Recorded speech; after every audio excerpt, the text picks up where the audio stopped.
Hello, hello tout le monde.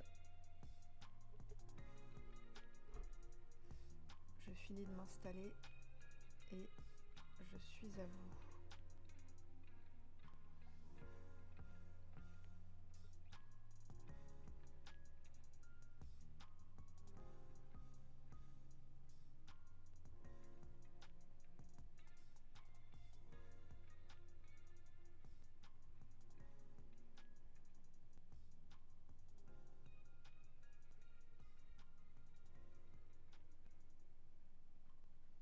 Salut tout le monde, j'espère que vous allez bien.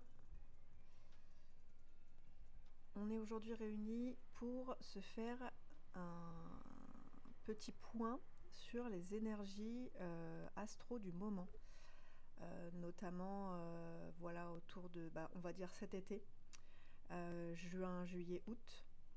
Et puis on va voir un petit peu voilà, ce qui se passe dans le ciel, ce que ça peut apporter comme énergie, et puis on verra si vous ressentez certaines choses ou pas. Vous me direz.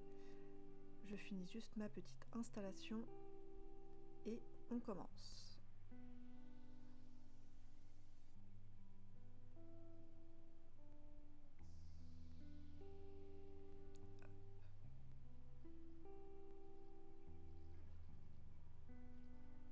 N'hésitez pas à me dire hein, si y a des personnes présentes, si on n'entend pas trop la musique par rapport à ma voix. Et si on entend bien ma voix aussi, puisque j'ai acheté un micro et je ne sais pas ce que ça donne du tout. Je ne l'ai pas testé avant. Donc, n'hésitez pas à me dire. Pour l'instant, ma connexion a l'air pas mal, donc ça c'est cool. J'espère que ça va tenir et qu'on va pas bugger comme le stream précédent. Hop. Je me mets tous mes petits trucs.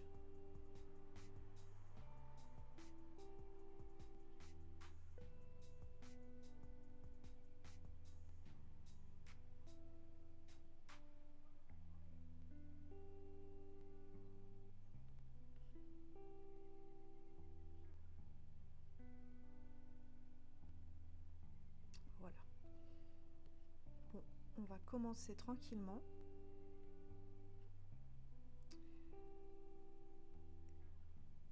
Hop. Ok.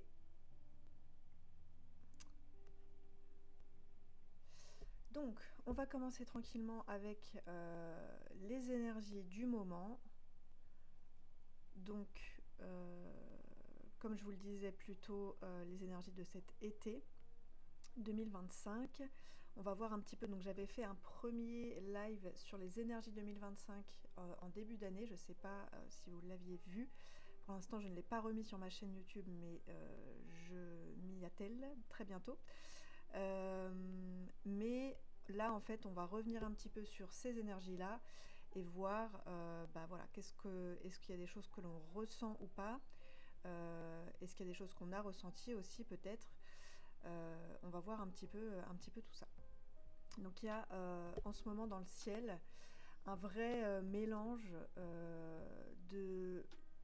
Il y a beaucoup de mouvements en fait, il y a beaucoup de mouvements, il y a beaucoup surtout de nouveautés, parce qu'on a plusieurs planètes qui sont passées qui ont changé de signe, et des planètes lentes, donc des planètes qui ne changent pas de signe tous les 4 matins on va dire. Donc voilà, au niveau collectif, au niveau voilà, du monde, on peut ressentir vraiment des énergies particulièrement peut-être un petit peu challengeantes, parce que c'est des énergies qu'on n'a pas l'habitude encore d'avoir, puisque voilà, ce sont des énergies qui viennent tout juste d'apparaître, je dirais. Donc ça peut être un petit peu compliqué à gérer parfois. On va voir un petit peu donc les grands transits du moment. Je vais vous expliquer un petit peu comment ça se passe. Je vais vous montrer ça sur AstroThème, donc ce que j'ai sur le côté. On va voir ce qui vient un petit peu activer en nous. Et puis on verra peut-être aussi voilà, des petites questions d'introspection qui peut être intéressant de se poser dans ces moments-là, par exemple, ça peut être pas mal ça. Euh, Histoire que aussi vous puissiez, je dirais, en tirer quelque chose d'un petit peu concret. Bon, donc j'espère que vous êtes bien installés. N'hésitez pas à prendre un petit carnet si vous voulez noter justement un peu voilà, les grandes énergies et peut-être les petites questions. Et puis on commence tout de suite avec le fameux Mercure rétrograde. Et oui, la rétrograde qui fait peur à tout le monde. Non, parce que je tiens à préciser qu'il y a plusieurs planètes en rétrograde en ce moment. Je ne sais plus si vous voyez ma souris, mais il me semble. En fait, vous voyez les planètes colorées. En fait, quand il y a un petit R sur le côté, tout autour du cercle là, quand il y a un petit R, ça veut dire qu'elles sont en rétrogradation. Donc là, on voit que on a Pluton, Saturne et Neptune qui sont actuellement en train de rétrograder. Mais déjà ça, on n'en parle pas. Hein. C'est comme si c'était pas important par rapport à, par exemple, Mercure. Alors, il est vrai que pour les planètes plus lentes, Mercure est une planète très rapide. Pour les planètes plus lentes, on va moins ressentir au niveau personnel les effets des rétrogradations. Et puis les rétrogradations, elles arrivent voilà, tous les ans sur plusieurs mois. Hein. C'est vraiment des rétrogradations qui sont longues, puisque les planètes sont lentes, forcément elles avancent lentement, elles reculent lentement, donc c'est logique. Alors que Mercure, lui, c'est une planète qu'on appelle personnelle, donc c'est une planète qui va nous toucher beaucoup plus euh, personnellement, comme son nom l'indique. Donc on peut plus ressentir effectivement ses effets. Ah, coucou chaton. Bon bah nickel. Et la musique est pas trop forte par rapport à ma voix, ça va? T'hésites pas à me dire. Mais voilà, donc les rétrogradations de Mercure, on les ressent plus au niveau personnel. C'est pour ça que, en général, on parle beaucoup plus des rétrogradations de Mercure que des rétrogradations des autres planètes, en tout cas des planètes lentes. On parle souvent quand il y a Vénus et Mars qui rétrogradent également, parce que là aussi, ce sont des planètes personnelles, donc elles nous impactent un petit peu plus. Non, c'est bien, on entend bien la voix. Ok, bah parfait, super. Nickel. Tout ça sans test, on adore. Donc, Mercure, la rétrograde de Mercure, on va regarder sur AstroThème. Quand est-ce qu'elle commence? Si je ne m'abuse, c'est demain ou après-demain. Donc là, j'avance de 24 heures. Bon, voilà, c'est demain. Donc là, vous voyez que le petit R est apparu à côté du sigle violet qui est la planète Mercure. Donc le sigle de Vénus avec comme s'il avait deux petites cornes. Ça, c'est le sigle de Mercure. Et donc on voit que il apparaît en rétrogradation à partir de demain. Et il rétrograde dans le signe du Lion. Donc, qu'est-ce que ça nous amène une rétrogradation de Mercure dans le signe du Lion. Donc, chaque rétrograde de Mercure a un effet différent, non, vu qu'il ne rétrograde pas toujours au même endroit. Oui, exactement, c'est tout à fait ça. Alors, ça dépend déjà du signe dans lequel il rétrograde, et parfois il passe d'un signe à l'autre dans sa rétrogradation, donc là aussi ça fait un effet particulier. Et en plus, ça dépend de où il rétrograde dans chacun de nos thèmes en fait.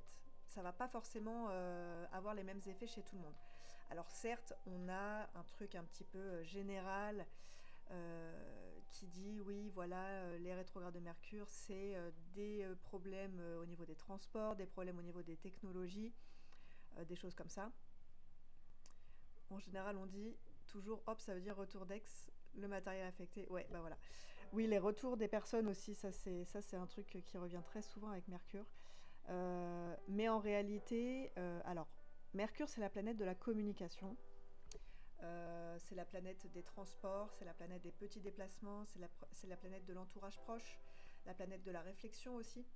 Donc, effectivement, il peut y avoir, en général, si on prend vraiment je dirais, la base de juste Mercure, la planète qui rétrograde, ça peut effectivement apporter des problématiques de communication. Donc ça peut être des mails mal envoyés, des messages envoyés par erreur, donc où on se plante de destinataire et en fait on parle du destinataire et on l'envoie au destinataire en question, des choses comme ça. Ça peut apporter des problématiques, oui, de transport, donc tout ce qui est... ça peut provoquer par exemple des retards. Pour la petite anecdote, la SNCF a été créée pendant Mercure rétrograde. Donc c'est assez rigolo de voir qu'ils sont toujours en retard et que justement la société a été créée pendant Mercure rétrograde. Donc ça c'est pour la petite anecdote. Loïc, c'est assez rigolo. Mais voilà, il peut y avoir des retards de transport, il peut y avoir des problématiques. Voilà, si vous avez une voiture, il peut y avoir des problèmes de voiture. En fait, il peut y avoir tout ça parce que si on prend enfin, pas l'interprétation, mais la signification de Mercure, juste voilà, sans parler de thème, sans parler de signe, oui, on peut avoir des choses comme ça. Après, en fonction du coup du placement dans le signe de façon générale, mais aussi en fonction du placement dans votre thème, c'est là qu'en fait il va y avoir des nuances qui vont venir. Ça mériterait presque un astrofact, ça c'est fun. Effectivement, j'avais pas pensé, mais oui, ça pourrait être un petit astrofact assez sympa. Histoire de dire, bon, je crois pas à l'astro, mais, mais la SNCF a été créée pendant Mercure rétrograde, tout va bien. Euh, En réalité, on a un peu l'impression que du coup, Mercure rétro, c'est le chaos total, et c'est tout va mal, c'est la panique à bord, c'est l'horreur totale, etc. Euh, En réalité, quand on a des soucis comme ça, d'ailleurs que ce soit pendant Mercure rétrograde ou pas, hein, parce qu'évidemment, on peut aussi avoir des soucis de voiture ou des retards de transport ou un ex qui revient ou un mail mal envoyé, hors Mercure rétrograde, hein, qu'on soit d'accord, hein, tout ne dépend pas de l'astrologie. Mais c'est vrai que quand on parle de Mercure rétro, on a un peu l'impression que ça va être la panique à bord et que ça va être le chaos. En réalité, quand il y a ces choses-là qui nous arrivent, c'est plutôt... En fait, ça vient nous dire quelque chose. Et ce qui est intéressant, si on veut, parce qu'il n'y a pas d'obligation, donc il n'y a pas de il faut, mais ce qui peut être intéressant d'aller voir, c'est qu'est-ce que ça vient nous dire en fait. Pourquoi là j'ai un retard? Pourquoi là j'ai une panne de ceci? Pourquoi j'ai une panne de PC? Pourquoi j'ai mon PC qui bug? Pourquoi telle personne est revenue me parler? Il peut y avoir là quelque chose à aller chercher en fait là-dedans. Euh, et du coup, Mercure rétrograde, ça va plutôt nous amener une invitation à faire un retour à nous-mêmes en fait, un retour intérieur et un peu de relecture de certaines choses de notre vie, donc de certains projets par exemple. Euh, c'est pas fait en fait, enfin c'est pas fait. Rien n'est fait pour bloquer notre vie, mais disons que Mercure rétrograde, voilà, c'est pas le sort s'acharne contre vous, c'est vraiment une incitation à ralentir peut-être à un endroit où on allait un peu trop vite. Peut-être une incitation par exemple à être plus ancré. Peut-être une incitation à prendre plus notre temps, à être plus dans l'instant présent. Là, ça va dépendre vraiment du signe dans lequel Mercure rétrograde. Mais voilà, il peut y avoir des choses comme ça. Je pense que c'est je pense aussi que c'est le consensus du truc. Il y a tellement de personnes qui paniquent à ce moment-là, qui créent ensemble ces effets pourris. C'est pas impossible, effectivement. Un système d'égrégore, en fait, oui, ça pourrait. Euh, oui, il pourrait y avoir oui, une sorte d'égrégore qui a été créée, en fait, par Mercure rétrograde, vu que tout le monde est en stress pendant Mercure rétrograde et que tout le monde se focus sur oh là là, il va m'arriver une panne de voiture, une panne de PC, un retard, un machin, et ben du coup, l'égrégore fait que quand on s'y connecte, ça nous arrive. C'est totalement possible, effectivement, pour les personnes qui croient à ça en tout cas. Du coup, ne nous connectons pas à l'égrégore de Mercure rétrograde et ne paniquons pas à l'idée que Mercure rétrograde arrive, puisque peut-être que finalement c'est cet égrégore. Oui, je m'en doutais que tu cherchais le mot chaton. Peut-être que finalement c'est aussi cet égrégore qui joue vachement maintenant parce que voilà, il y a eu vraiment un effet un peu putaclic de dire ouh là là, attention panique à bord, Mercure rétrograde, regardez attention à quoi il faut faire attention, etc. Ça peut totalement être ça. Mais voilà. Donc, comme je disais, il y a vraiment une invitation pendant Mercure rétrograde à ralentir. C'est vraiment parce que en fait Mercure recule littéralement. Alors enfin non parce que c'est une illusion d'optique, mais du coup dans le ciel, quand on regarde le ciel du point de vue de la Terre, on a vraiment l'impression que Mercure recule. Donc c'est pas pour nous dire de reculer, parce qu'on ne peut pas reculer dans notre vie, hein, on recule jamais, on avance toujours, même si c'est des petits pas, on avance toujours. Mais c'est vraiment un moment pour nous dire calme, respire, pose-toi 2 secondes, réfléchis. Voilà, il y a vraiment ce truc de peut-être repense, réfléchis le truc, réfléchis le projet, réfléchis la destination, réfléchis la façon, comment tu es en ce moment. Est-ce que t'es pas trop dans, justement, trop dans ton mental? Est-ce que t'es pas trop en train d'aller super vite et de bâcler ou d'expédier un peu les choses? Voilà, il y a vraiment ce truc de ralentissement. Et en fait, ça peut être aussi pour ça que on a des bugs ou qu'on a une espèce d'agitation mentale qui arrive pendant Mercure rétrograde. C'est parce que justement, en fait, on est trop dans notre tête, on est trop en train de faire les choses rapidement. Donc vraiment, Mercure rétro, invitation à ralentir. En fait, bon, dit comme ça peut paraître un peu voilà, facile à dire, mais finalement, Mercure rétrograde, on peut le voir aussi comme un cadeau, puisque ça nous montre là où il y a peut-être un petit souci dans notre vie. Ça peut nous montrer là où bah tiens, faudrait peut-être qu'on respire un coup ou qu'on se calme un peu. Donc au final, ça peut vraiment être quelque chose de très bénéfique finalement, Mercure rétrograde, même si on le prend de façon mauvaise, évidemment, enfin voilà, je veux dire, ça paraît aussi logique, hein, quand on a notre PC qui bug ou notre voiture qui tombe en panne, clairement, ça fait pas plaisir, on va avoir des frais, éventuellement, donc non, ça fait pas plaisir. Mais voilà, quand on arrive à prendre un peu de recul par rapport au côté, à la vie matérielle, on va dire, et qu'on arrive à se dire, bon, qu'est-ce que ça peut venir me dire? Ça peut être un vrai bénéfice, quoi. Donc ça, parce que ça va vraiment nous inviter à affiner notre pensée, peut-être à mieux écouter nous-mêmes, peut-être mieux s'écouter nous, peut-être mieux écouter l'entourage, les choses qui se passent autour de nous. En tout cas, ça nous invite à vraiment revisiter les zones un petit peu de flou, quoi.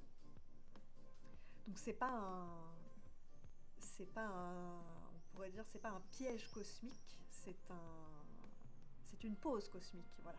Ce n'est pas un piège cosmique, c'est une pause cosmique, c'est vraiment une chance d'être plus attentif, d'être plus aligné aussi à ce qu'on veut vraiment. On entend bien les oiseaux chez toi. Alors en fait, c'est qu'ils passent, c'est les martinets, et en fait, ils font le tour du bâtiment, ces cons-là. Ils passent juste au niveau de mon balcon parce que je suis au 5e étage, donc ils passent vraiment, limite, ils passent sur mon balcon. Hop, ils font un petit crochet par mon balcon, c'est pour ça. Ils font vachement de bruit. J'espère, d'ailleurs, faudra me dire si on entend peut-être d'autres bruits extérieurs, etc. Je fermerai la fenêtre parce que la fenêtre est ouverte actuellement. Donc voilà, ça nous permet, Mercure rétrograde, de... oui, on entendait ça proche. Bon, ma fenêtre n'est vraiment pas loin, mais peut-être que c'est parce qu'on entend vachement les bruits extérieurs. Tu me diras. Non, oui, c'est sympa les oiseaux, oui, oui. Donc ouais, c'est voilà, une chance d'être plus attentif, d'être plus aligné finalement avec ce qu'on est, Mercure rétro. En tout cas, si on rencontre des difficultés, quelles qu'elles soient, pendant Mercure rétrograde, ça peut vraiment être une manière de plus s'aligner avec soi-même, avec ce qu'on veut vraiment notamment dire, ce qu'on veut vraiment communiquer, ce qu'on veut vraiment, ce à quoi on veut vraiment réfléchir, puisque je rappelle, hein, Mercure c'est la planète de la réflexion, de la communication notamment. Donc voilà. Voilà pour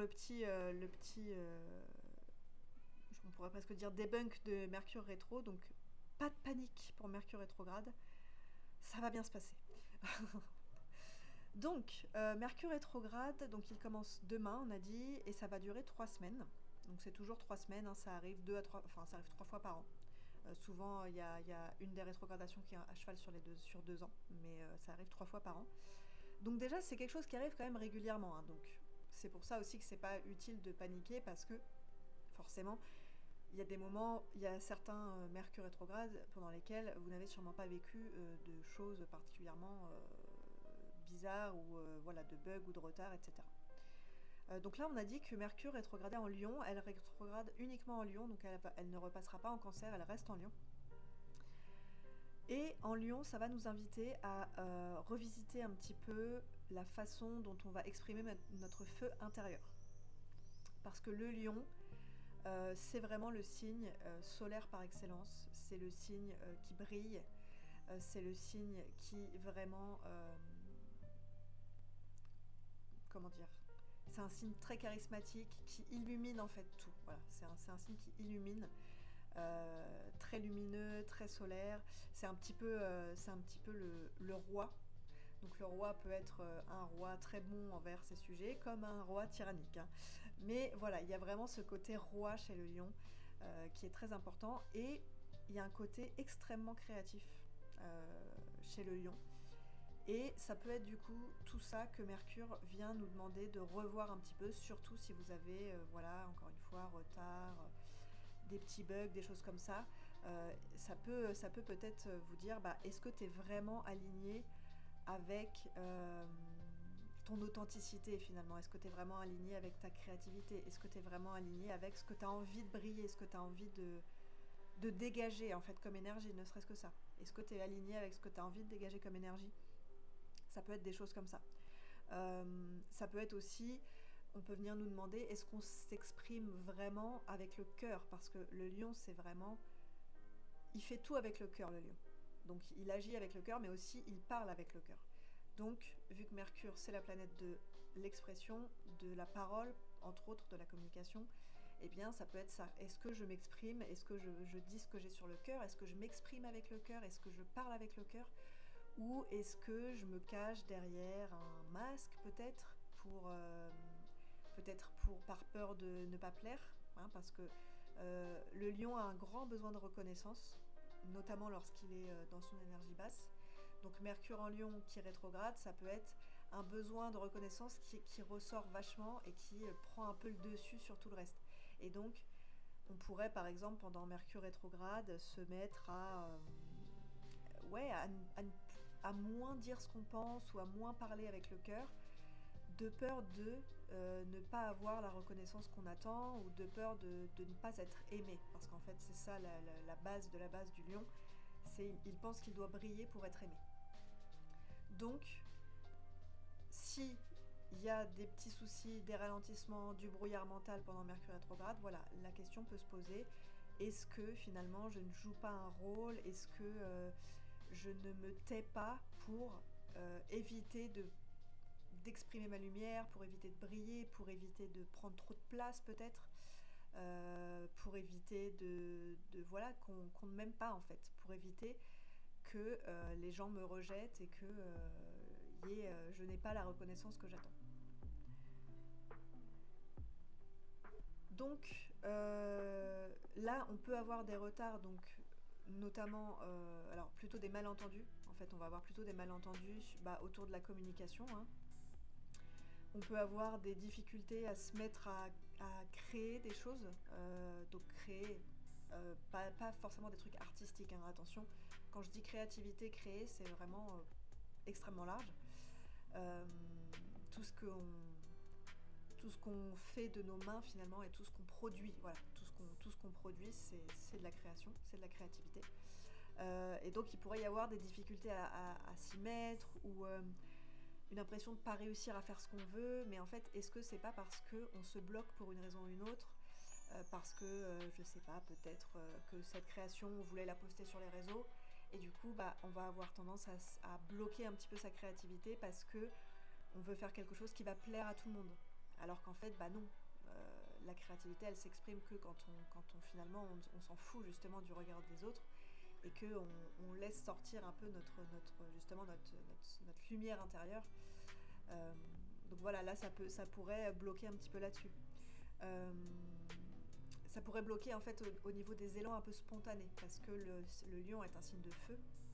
Donc on a quand même une certaine spontanéité chez le lion, notamment quand il agit avec le cœur, justement, on a une spontanéité qui est présente, même si le signe vraiment très spontané, le signe de feu le plus spontané, c'est le bélier, mais on a quand même un petit peu de spontanéité avec le lion aussi. Et on peut avoir aussi des problématique de façon globale par rapport à notre ego aussi, puisque le lion c'est aussi l'ego, hein, c'est vraiment en fait le lion dans son aspect plus négatif, il peut à la fois être, comme j'aime bien dire, les lions éteints et les lions allumés, et en fait il peut être éteint en négatif, c'est-à-dire qu'il va pas du tout avoir confiance en lui, il va complètement s'écraser et voilà pour essayer de se faire aimer. On peut avoir aussi un lion allumé, mais dans le côté négatif, c'est-à-dire ça va être quelqu'un de très arrogant, quelqu'un qui va se montrer à fond. Et alors ça peut être d'une façon non arrogante, hein, ça peut être aussi... mais ça va être très égocentrique, c'est-à-dire ça va être une personne qui va en faire des caisses pour voilà, se montrer, attirer les regards. Mais en fait tout ça c'est parce qu'il pense qu'il doit briller pour être aimé. Donc on revient toujours à cette base-là. Ça peut être aussi quelqu'un qui va beaucoup se plaindre tout le temps. Donc même si là c'est pas du positif, en fait, bah oui, mais en se plaignant, il se dit qu'il va peut-être attirer l'attention et du coup, c'est bon, on va le regarder, on va l'aimer parce que du coup, il va briller, pas forcément d'une bonne manière, mais en tout cas, il va être présent, quoi, il va prendre sa place. Donc ça peut être ça aussi. Et puis il y a les lions allumés, mais dans le côté positif, qui là ont confiance en eux, un ego qui est bien placé, une confiance mais voilà sans arrogance, quelque chose vraiment de très naturel et de très ouais un charisme en fait naturel. Donc voilà, il peut y avoir du coup peut-être je sais pas des tendances à se plaindre plus que d'habitude ou des tendances à essayer de prendre de la place mais pas d'une bonne façon. Peut-être on peut se faire aussi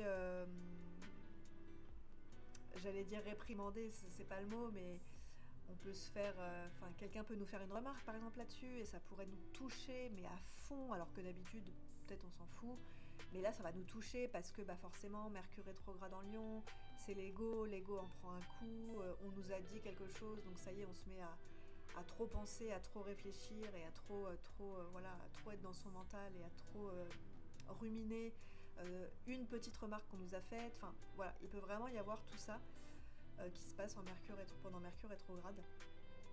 Euh, Sachant que on peut déjà ressentir les effets puisque là on est dans la phase où Mercure a ralenti et quasiment à l'arrêt en fait. Il commence à reculer demain, mais en fait là il est déjà à l'arrêt en fait en ce moment. Encore une fois c'est une illusion d'optique, hein, c'est pas le cas en astronomie, mais on peut déjà du coup ressentir les effets là en ce moment.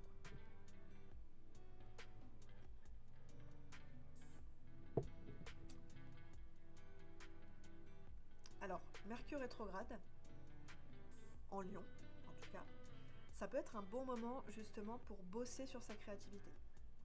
Ça peut être un très bon moment pour essayer de créer des choses, même si ça bloque un peu, et bien justement pour essayer de débloquer un petit peu les choses, pour essayer de, de sortir de, de cette envie de plaire en fait, hein, tout simplement. De sortir de cette envie de plaire et de se reconnecter à son cœur. Voilà, en gros, l'invitation de Mercure rétrograde, tout domaine confondu, ça va être une invitation à se reconnecter à son cœur.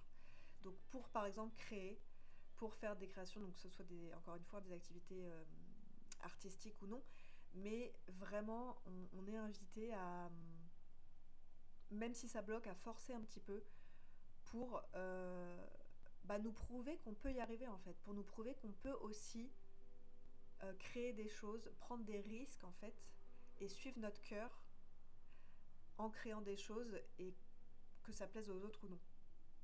Il faut, enfin, encore une fois, il n'y a pas d'obligation, mais ça peut être un moment très intéressant pour faire ça. Ça peut aussi être un moment pour, si on a une prise de parole en public par exemple, pour prendre le temps de se poser, de bien relire nos notes ou notre texte, etc. Voilà, ça peut être aussi intéressant à faire. De façon générale, pendant Mercure rétrograde, ce qu'on conseille généralement, c'est ça. C'est-à-dire que si on a quelque chose à dire, de bien voilà, tourner sa langue cette fois dans sa bouche. Si on a un mail à envoyer, de bien le relire. Est-ce qu'on a bien mis les pièces jointes? Si on a un contrat à signer, de bien le lire, de bien lire les petites lignes, de faire attention à tout ça. On conseille généralement de ne pas acheter de matériel informatique pendant Mercure rétrograde. Bon, ça, je suis un peu mitigée dessus, mais à la rigueur, pourquoi pas faire attention. En fait, voilà, c'est juste prêter un petit peu plus d'attention. Mais si on est en plein milieu de Mercure rétrograde, que vous avez envie d'acheter un PC et que jusque-là, il n'est rien arrivé de particulier, je pense que c'est bon, vous pouvez y aller, quoi. Après, voilà, si vous pouvez attendre 3 semaines, bah vous attendez 3 semaines si vous avez peur qu'il se passe quelque chose, mais en soi, sinon, il n'y a pas non plus. Enfin voilà, il faut mesurer les choses aussi, et moi qui suis astrologue, je ne vis pas en fonction de Mercure rétrograde, et je ne fais pas attention à ce que j'achète pendant Mercure rétrograde. Si j'ai un contrat à signer, effectivement, je vais essayer de prendre le temps pour le signer, de bien le lire, etc. Mais j'ai envie de dire, est-ce que c'est pas quelque chose finalement qu'il faut faire un peu tout le temps? Voilà, vous signez un contrat, c'est quelque chose d'important, il y a un engagement. Vous signez pas des choses à l'arrache. En général, on fait attention à ce qu'on signe. Donc voilà, c'est pour ça qu'il faut prendre aussi des pincettes avec tout ce qu'on nous dit sur Mercure rétrograde, parce que voilà, faut faire attention à plein de trucs. Oui, peut-être, mais en fait, il y a des choses, il faut y faire attention tout le temps, quoi. C'est pas non plus une spécificité, c'est pas spécifique à Mercure rétrograde. Donc on peut se demander, pendant Mercure rétrograde, est-ce que je me sens légitime pour dire ce que j'ai à dire? Est-ce que je suis suffisamment connectée à mon cœur pour pouvoir dire ce que j'ai à dire? On peut aussi se demander qu'est-ce que je dois réajuster dans ma manière de communiquer ou dans ma manière de réfléchir. Voilà, ça peut être des questionnements qui peuvent être intéressants pour Mercure rétrograde. Bon, en tout cas, pour l'instant, on touche du bois, mais il n'y a pas de problème informatique de mon côté, donc ça, c'est super cool. Voilà, j'ai à peu près fait le tour pour Mercure rétrograde. Si vous avez des questions, n'hésitez pas. Pour le replay sur YouTube, n'hésitez pas à les poser en commentaire. Et puis on va passer à la suite. Donc la suite, encore une fois, je ne sais plus si vous avez ma souris, mais on va regarder cette conjonction de Saturne et de Neptune euh, qui sont en bélier. Donc ils sont aussi rétrogrades, donc ils sont rentrés en bélier un petit peu plus tôt dans l'année. Et ça, c'est un événement particulier parce que c'est un événement qui arrive assez rarement. Et j'ai un petit micro en plus, ouais, ça a vu un peu. Et il marche alors que j'avais pas fait de test, donc comme quoi, hein, Mercure rétro. Tiens, je sais pas en quoi ça tombe sur mon thème. Oui, parce que ce qui peut être intéressant, c'est d'aller voir donc sur AstroThème, vous regardez donc la Mercure.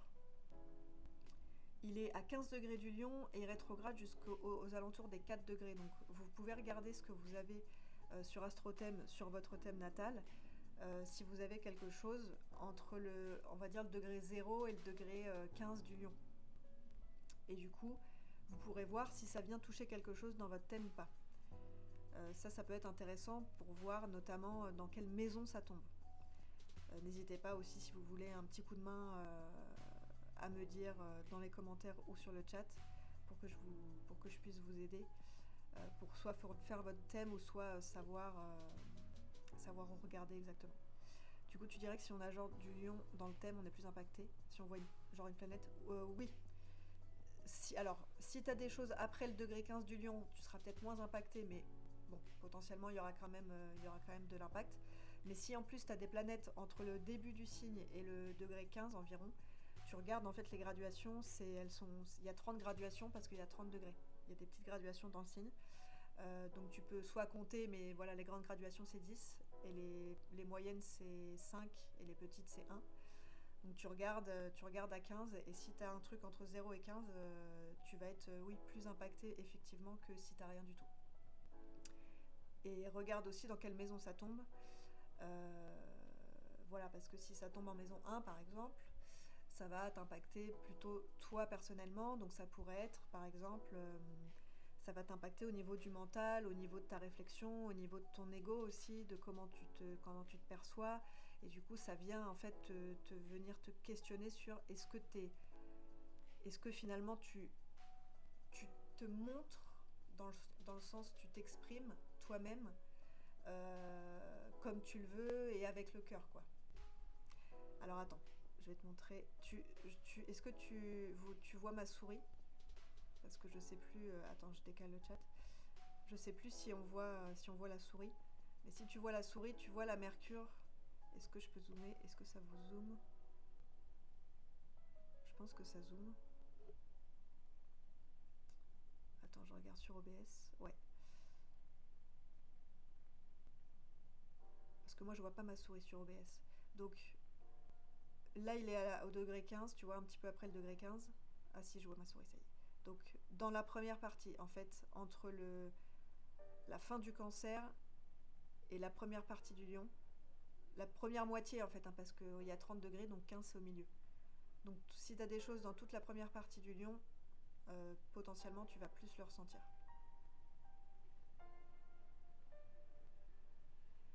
Tu me diras si t'as vu et si tu veux plus d'explications, chaton. Non, tu regardes dans le lion, ouais. Sur ton thème, tu regardes juste dans le lion.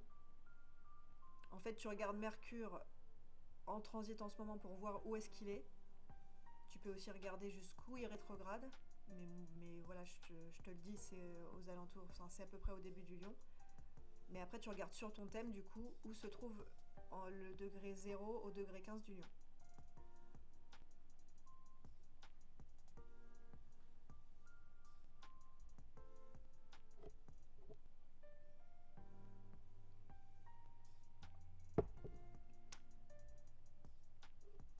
Donc voilà, donc si ça tombe en maison 7 par exemple, ça peut être plutôt le couple qui va être impacté. Si ça tombe en maison 1, comme je le disais, ça va plutôt être notre personne et donc potentiellement notre ego justement, puisque ça parle de toute façon d'ego. Mercure rétrograde en Lion en tout cas parle d'ego. Ça peut être vraiment notre façon de nous présenter au monde qui va être impactée ou qu'on va être invité à questionner finalement. Euh, Si ça tombe en maison 4, ça va être par rapport à notre foyer, à nos racines, à notre famille aussi, ce genre de choses. Voilà. Donc après, faut voir en fonction des maisons. C'est pour ça, n'hésitez pas, soit dans le chat, soit en commentaire, à me dire si vous voyez dans quelle maison ça tombe pour vous. Et comme ça, je pourrais vous en dire un petit peu plus éventuellement. Donc, je disais que on allait... Oula, si je mets un coup dans ma table, ça va pas le faire. Je vous disais, oui, qu'on avait donc Neptune et Saturne qui sont, donc en rétrogradation, mais qui sont surtout en bélier. Je crois maison 12, mais pas sûr. Ah, la maison 12, c'est la plus compliquée à appréhender, parce que c'est la maison du... C'est un peu la maison du rien faire. C'est-à-dire qu'en face, tu as la maison 6, qui est la maison de la façon dont tu occupes ton temps. Et t'as la maison 12, donc de l'autre côté, qui est la façon dont tu n'occupes pas ton temps. Et c'est un peu la maison de qui tu es quand tu ne peux pas te définir par ta famille, ton couple, tes hobbies, ton travail et tout ça en fait. Qui es-tu dans ton essence en fait un peu. C'est un peu ça, cette maison 12, c'est la maison de l'inactivité, c'est la maison du retrait, c'est la maison de toi avec toi-même en fait. Donc voilà, ça peut être un peu complexe à appréhender, mais c'est assez intéressant quand même à aller voir. Et juste après, vu que c'est la maison 1, la maison de la personnalité, c'est pour ça que voilà, ça peut être un peu un... C'est un cycle hein, de toute façon, donc on finit par la maison 12, on repart sur la maison 1 ensuite, donc on finit par la maison 12, qui je suis quand je peux me définir par rien de ce par quoi on se définit en temps normal en fait. Qui je suis dans mon essence. Et hop, on repart en maison 1 avec comment je me montre à l'extérieur. Il y a vraiment un espèce de lien comme ça. Avant de se montrer à l'extérieur tel qu'on est vraiment, il faut savoir qui on est vraiment en fait. Il y a vraiment cette chose... Il faut que j'arrête de dire vraiment. Il y a cet aspect-là dans la maison 12. Ouais, c'est assez complexe. Mais c'est super intéressant. Donc, très bien, si ça fait sens. Donc on a Neptune et Saturne qui sont en bélier. Et Neptune et Saturne, ils changent de signe pas tous les 4 matins. Saturne met, je crois, 2 ans ou 2 ans et demi à faire le tour d'un signe. À faire le tour d'un signe, n'importe quoi. À passer dans un signe, donc à changer de signe. Neptune, c'est beaucoup plus. Et donc, ils étaient tous les deux en poisson depuis un certain temps. Et là, ils sont entrés tous les deux en bélier. Et en plus, ils sont entrés ensemble en bélier. Donc, il y a vraiment une grosse énergie bélier qui est venue nous secouer un petit peu, qui potentiellement nous secoue toujours. Donc je crois que c'était autour de mars qu'ils sont rentrés à peu près tous les deux en bélier. Et on peut avoir vraiment une énergie bélier qui se réveille, mais au niveau aussi mondial. Alors moi je fais pas d'astrologie mondiale, donc je pourrais pas vous faire des liens avec l'actualité particulièrement, mais on peut ressentir une énergie, donc le bélier, dans son énergie un petit peu négative, ça va être tout ce qui est agressivité, conflit, des choses, on rentre dedans, on se soucie pas de ce que les gens peuvent ressentir ou penser, et on y va coûte que coûte, on fonce dans le tas un peu, c'est un peu l'image même du bélier, de l'objet, le bélier, qui sert à enfoncer les portes, hein, c'est vraiment ça. Euh, Sauf que Saturne et Neptune, ce sont pas des planètes qui vont forcément se sentir très très bien en bélier. Saturne, c'est plutôt une planète de maturation et de maturité. C'est plutôt une planète où on prend le temps, d'ailleurs c'est le dieu du temps, hein, c'est Chronos hein, dans la mythologie grecque. Donc c'est vraiment c'est plus, on prend son temps, euh, on structure les choses, on fait pas n'importe quoi. Là où le bélier est plutôt en mode on fait un peu n'importe quoi et on s'en fout. Donc voilà, ça peut être un peu complexe l'énergie qui se manifeste. Et puis pareil pour Neptune. Neptune, c'est une planète qui est la planète du flou, de la dissolution. Voilà, c'est brumeux, on n'y voit pas à 3 mètres. Voilà, c'est aussi la planète des rêves, des idéaux, de l'intuition, euh, des choses, de l'imaginaire, etc. Donc, on va voir un peu comment ça peut se manifester. Euh, En fait, dans cette configuration-là, selon moi, c'est plutôt, on va plus savoir comment réagir. Bah, franchement, ça a pu faire ça au départ. C'est totalement possible. Je vais regarder exactement quand est-ce qu'ils sont rentrés tous les deux là dans le bélier. Mais c'est totalement quelque chose qu'on a pu ressentir au tout début là, vraiment à l'entrée en bélier. Alors, non, c'était en mai, pardon. C'était en mars et en mai. Neptune est rentré en bélier le 30 mars et Saturne est rentré le 25 mai.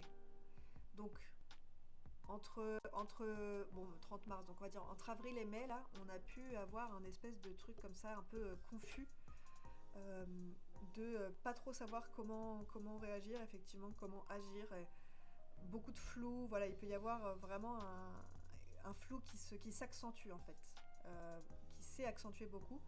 Normalement, depuis la rétrogradation, alors la rétrogradation peut accentuer encore plus ce flou parce que justement, en fait, si la rétrogradation accentue plus le flou, c'est que peut-être il y a besoin justement de ralentir, hein. C'est un peu le même principe que ce que je disais pour Mercure rétrograde.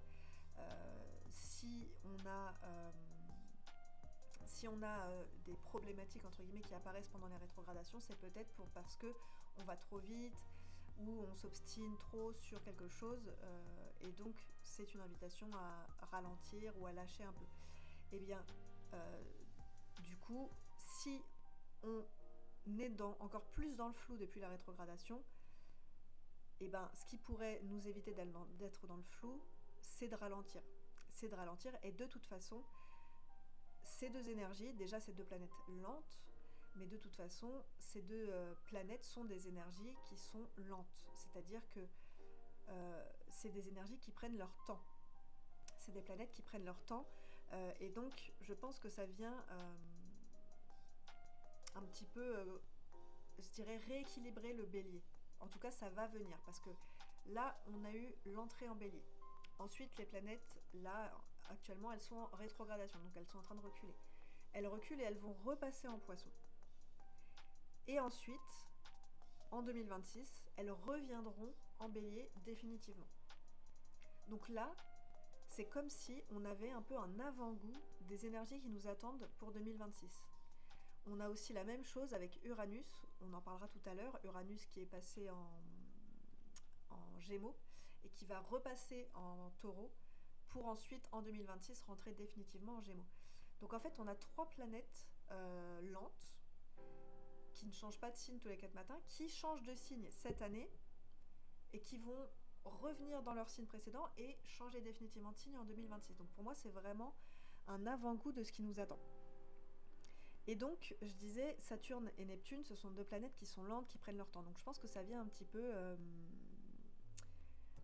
canaliser ce bélier un peu tout feu, tout flamme. Hein. Pour moi, c'est vraiment l'expression même du bélier, tout feu, tout flamme, qui peut partir un peu dans tous les sens. Parce que justement, Saturne vient mettre un petit peu de structure, un petit peu de rigueur. Alors la rigueur, c'est chiant parfois, c'est voilà. Mais parfois, ça peut aussi faire du bien d'avoir un petit peu de cadre en fait. J'ai peur, 2025 est déjà bien hard. Oui, effectivement, 2025 est déjà bien hard et vraiment, enfin, je trouve qu'en parlant autour de moi, c'est un peu un truc général cette année. Après, dans tous les cas, 2025 c'est une année 9, donc on est en fin de cycle. Donc là, on est en mode, on est poussé au max, que ce soit par les planètes ou par la numérologie, à faire du ménage, à faire du tri, à dégager un peu tout ce qui sert plus pour faire de la place pour le renouveau pour l'année prochaine. Et je trouve que du coup, en faisant ces allers-retours là, ces planètes-là, elles font un peu la même chose, c'est-à-dire qu'elles nous disent tiens, regarde un peu, goûte un peu les énergies qu'il va y avoir l'année prochaine, et hop, on revient, on rétrograde, on revient, on dit bon alors, du coup, qu'est-ce qu'il faut que tu vires, qu'est-ce qui ne te sert plus, qu'est-ce qui ne va plus et dont il faut que tu te sépares, des choses comme ça. Et donc comme ça, quand on reviendra dans le signe donc, du bélier par exemple pour le Saturne et Neptune, eh ben, on sera plus léger, on sera débarrassé de ce qui ne nous sert plus et on abordera les choses et l'année avec beaucoup plus justement de légèreté et ou de facilité. On n'en peut plus aussi, il faut nous laisser du répit. Non, pas de répit, on n'a pas le temps. Là ça fait vraiment, je trouve que, en fait je sais pas si c'est... que c'est depuis plusieurs années que ça fait ça. Mais j'ai l'impression, depuis que je me suis mise à l'astrologie, donc depuis 5 ans, bientôt, j'ai l'impression que c'est très souvent très chargé, les énergies. Il y a beaucoup d'énergie, il y a beaucoup de choses qui se passent, il y a toujours des grosses énergies qui arrivent. Je trouve que c'est... voilà, c'est vraiment beaucoup. Mais je sais pas si c'est juste qu'en fait, il se passe toujours des choses dans le ciel, donc voilà, ou si c'est que effectivement on est dans des années qui sont très très compliquées et qui sont très challengeantes, je ne sais pas. Mais c'est vrai que depuis que j'ai commencé l'astrologie, je me dis waouh, c'est chaud. Même les énergies dans le tarot actuellement, c'est toujours un appel au grand ménage. Ouais, c'est effectivement, j'ai remarqué ça. Mais de toute façon, je trouve ça fou comment tout est aligné en fait. Épuisant, ouais, assez, ouais. D'un point de vue social, ça bouge aussi à fond, mais oui. Et même de toute façon, ça mériterait un live à part entière, et ça aurait mérité à l'époque un live d'ailleurs, mais j'étais pas encore assez dedans. Mais au moment du Covid, en fait, il y a eu aussi des aspects planétaires assez impressionnants. Et c'est fou en fait de voir comment tout est, ouais, tout est connecté et tout est lié quoi. Je pense que c'est un tout, ouais. Et on est plus conscient aussi. Ouais, je pense qu'il y a de plus en plus de gens qui prennent un peu conscience de tout ça, de ces énergies-là, etc. Donc forcément, alors, je sais pas, je pense que moi je reste convaincue que ça aide. Parce que si tu subis juste le truc, bon, c'est lourd, mais en plus tu sais pas trop pourquoi. Des fois, le fait de se dire, bon, c'est lourd, mais ok, c'est parce qu'il y a ça, parce qu'il y a ci, ou parce qu'on est en année 9. Des fois, ça peut permettre ouais, de prendre un peu de recul, ou en tout cas de se dire, bon, qu'est-ce qu'on nous demande de faire là? Vas-y, on va essayer. Éventuellement, si on en a la capacité, parce que c'est pas toujours facile non plus. Mais voilà, ça peut parfois permettre une petite prise de recul, en tout cas un petit pas de recul euh, si on le peut, quoi. Donc ça peut être pas mal. Donc, Mercure, non, pas du tout. Saturne et Neptune en bélier, ils viennent un petit peu nous dire de... en fait, ils viennent nous dire, alors, on vient du... Ouais, oui, c'est les cloches. Je ne sais pas pourquoi elles sonnent d'ailleurs. Normalement, ça sonne à 19h, mais là, elle sonne. Ça, tu me dis hein, si ça prend trop de place dans l'espace sonore, il faut que je ferme la fenêtre. Euh, donc Saturne et Neptune en bélier, elles viennent un petit peu nous dire, après, les poissons, les poissons c'était très diffus comme énergie et c'était très peace, très cool, très voilà. Là on vient nous dire un petit peu, allez, il est temps d'y aller, il est temps de se lancer, il est temps d'oser, il est temps de s'affirmer. Mais il y a un mais quand même, mais pas n'importe comment. Et ça, c'est Saturne qui vient nous dire ça. Ok, vas-y, il faut se lancer là. Là, le projet que tu as là depuis longtemps, t'y vas. Le truc que tu as envie de dire là depuis longtemps, tu le dis. La personne que tu as envie d'être en fait et que tu as envie d'assumer et d'affirmer, et ben t'y vas, tu l'affirmes, t'assumes, tu fonces. Mais pas n'importe comment. C'est-à-dire que en fait, Saturne vient calmer le côté foufou du bélier et vient dire ok, on y va, t'inquiète, mais on va mettre un petit peu les formes et ça nous permet finalement de ne pas tomber dans l'aspect négatif du bélier qui peut être très agressif et très égoïste, dans le sens où en fait il va pas du tout penser aux autres, il va penser qu'à lui-même et à son propre intérêt finalement. Donc là c'est intéressant parce que Saturne il vient vraiment, pour une fois que c'est positif, l'influence des poissons, que c'est positif parce que on va revenir dans les poissons, donc on va ravoir Neptune et Saturne en poisson. Donc ne le mets pas au passé. Euh, mince, j'ai perdu ce que je disais. Mais en tout cas, voilà, ça nous invite à nous lancer, mais à nous lancer avec, j'allais dire parcimonie, c'est pas vraiment le mot, mais avec. En fait, les deux Saturne et le Bélier vont venir s'équilibrer. Donc Saturne équilibre le Bélier tout fou, tout feu, tout flamme, qui fait un peu n'importe quoi et qui se fiche de la vie des autres et qui se fiche même de ce qu'il peut faire aux autres. Et le Bélier vient équilibrer Saturne, qui peut avoir tendance à être trop dans justement dans le je prends mon temps et dans le je planifie, je fais ma stratégie, tout ça. En fait, Saturne à force peut être un peu trop bloqué là-dedans et ne jamais y aller, en fait, ne jamais oser se lancer parce que bah ouais, mais c'est pas parfait. Ouais, mais en fait, c'est jamais parfait, ça peut pas être parfait, ça n'existe pas le parfait. Donc, le bélier peut l'aider à justement se lancer. Donc ça, c'est cool.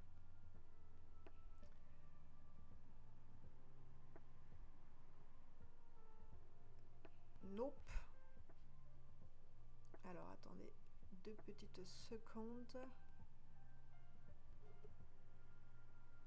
Ah, j'ai pas mes petits trucs de. J'ai pas mes trucs de modération. Comment ça se fait? Bon, c'est pas très grave. C'est pas non plus un truc de ouf. Merde. Mais ça l'avait déjà fait une fois, mais je m'en souviens plus comment. Ah, c'est là peut-être. Active modes. Non. Puis alors c'est en anglais, alors. Je me démerde, mais. Ah, c'est ça. Non. Je vais y arriver. Je vais y arriver. Bon, on verra ça plus tard au pire, parce que. Quick action. Peut-être ça. Faudra que je pense à... Faudra que je pense à regarder ça tout à l'heure. Au cas où, quand même. C'est pas grave.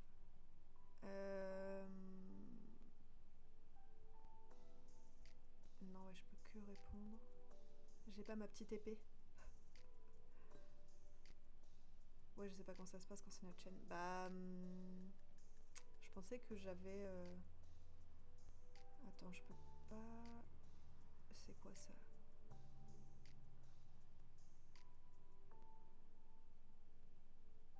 Je tente un truc.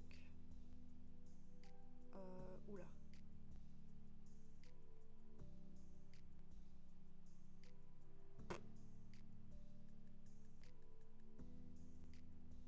Tu vois pas une petite poubelle? Non. Non, mais en même temps, tu sais, je suis pas en vue. Je suis pas en vue. Ah, c'est là. Ha, ha, ha, ha, j'ai trouvé. J'ai trouvé. Voilà. Hop. Nickel. Bon, j'espère que j'ai pas mis le bordel ailleurs. Tant pis. On verra. Et ça, je sais pas ce que c'est, donc je vais l'enlever.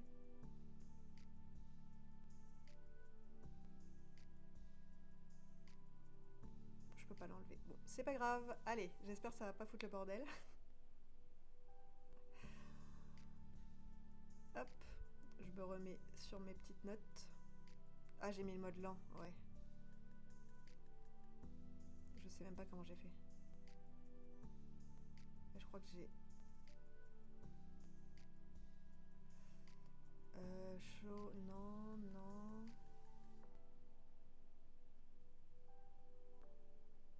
Scroll only... Ça c'est quoi? Non... Je sais même pas comment j'ai fait pour mettre le mode lent. Ah si, slow mode. Hop, voilà. Qu'est-ce que j'ai fait d'autre? Clear chat, non. One month.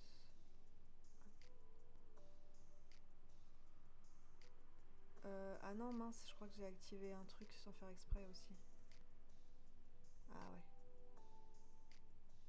Hop, voilà. Ouh!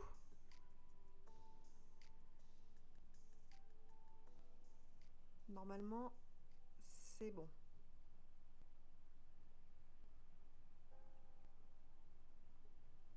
Ok. Bon, il y a toujours le shield mode on, mais je sais pas... Je vois que c'est une salle privée pour les gens qui te suivent. Ah.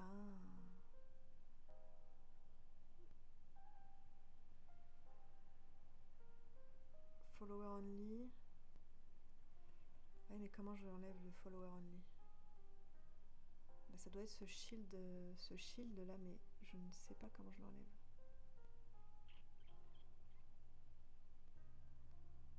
Je crois que c'est toujours lent, mais un peu moins lent. Normalement, j'ai mis 3 secondes.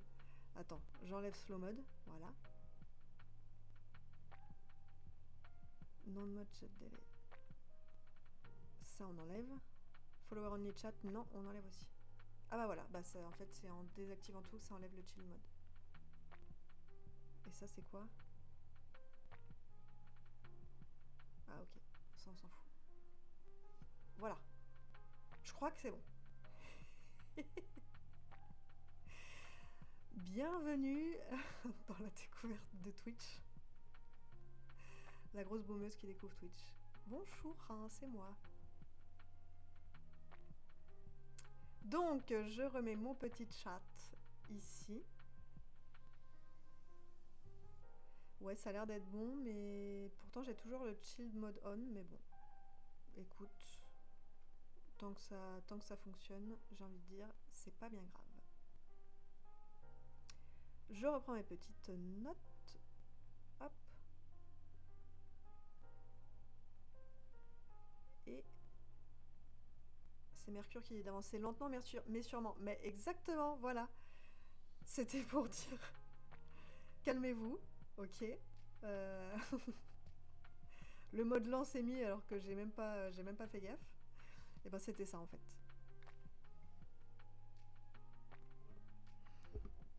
Ok. Je reprends mes petites choses. Je refais un peu mon organisation d'enfer. Hop. Parce que je suis que sur un écran, donc forcément c'est pas le plus simple.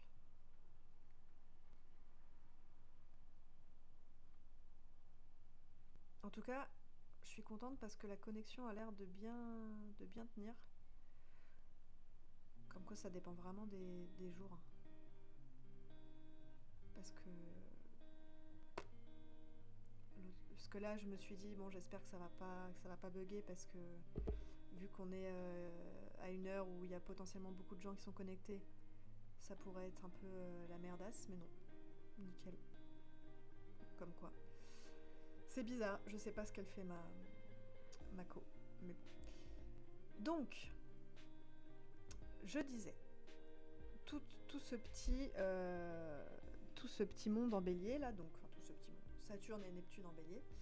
Donc Saturne et le bélier viennent un peu s'équilibrer, ça peut être pas mal. Par contre, le problème entre guillemets, c'est que peut-être on l'a pas encore ressenti, dans le sens où quand une planète entre dans un signe, en général, alors surtout pour les planètes lentes, on va d'abord ressentir au niveau collectif les effets un peu négatifs de cette entrée, avant d'en sentir les effets positifs. Et vu que là on a une première entrée, on recule, et une deuxième entrée, potentiellement, on va pas forcément ressentir tout de suite les effets positifs de Saturne en bélier.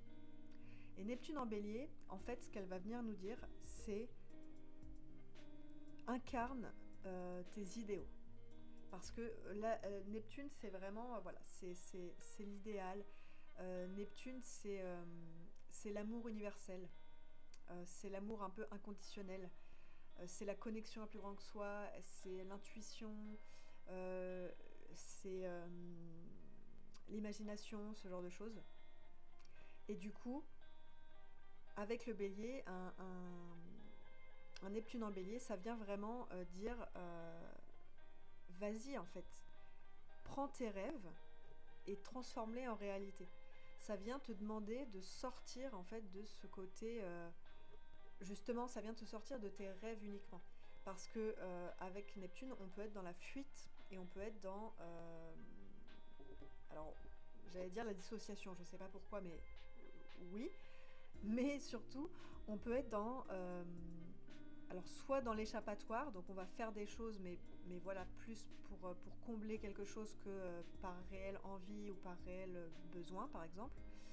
Mais aussi, on peut avoir tendance à rêver, vachement rêver sa vie, se dire ah là là, je pourrais faire ça, et puis ça. Et ça, on peut l'avoir beaucoup fait pendant que Neptune était en poisson. Je vais vous dire euh, quand est-ce qu'elle était en poisson, parce que ça me perturbe, je me suis pas notée. Je vais vous dire ça.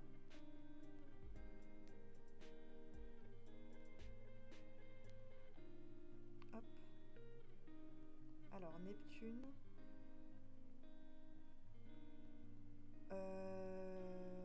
À 0 degré des poissons, c'était quand? Ah oui, non, si je mets depuis 2025, c'est sûr que ça va pas aller.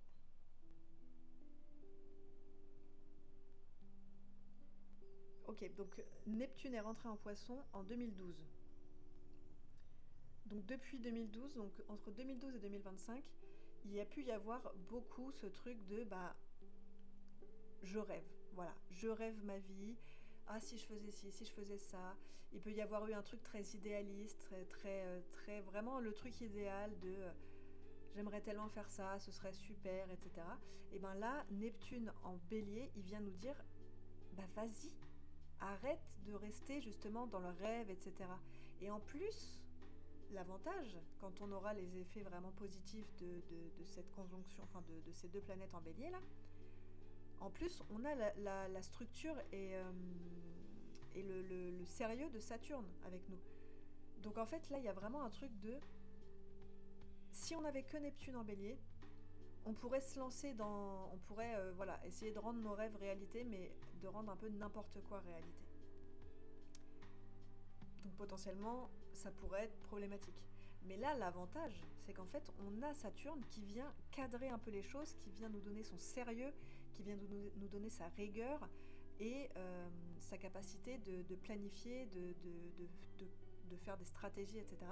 Donc, en fait, j'ai envie de dire, c'est parfait, quoi, parce que finalement, on a vraiment ces deux énergies-là, qui en plus là sont en conjonction, hein, parce que donc Neptune et Saturne sont vraiment au même endroit. Donc il y a un truc un peu de l'un ne va pas sans l'autre. Là, ce sont deux énergies qui sont indissociables aujourd'hui. Donc l'avantage, c'est que en fait, on peut se dire qu'on est un peu protégé entre guillemets. On ne peut pas se lancer dans n'importe quoi parce qu'on a Saturne qui veille au grain en fait.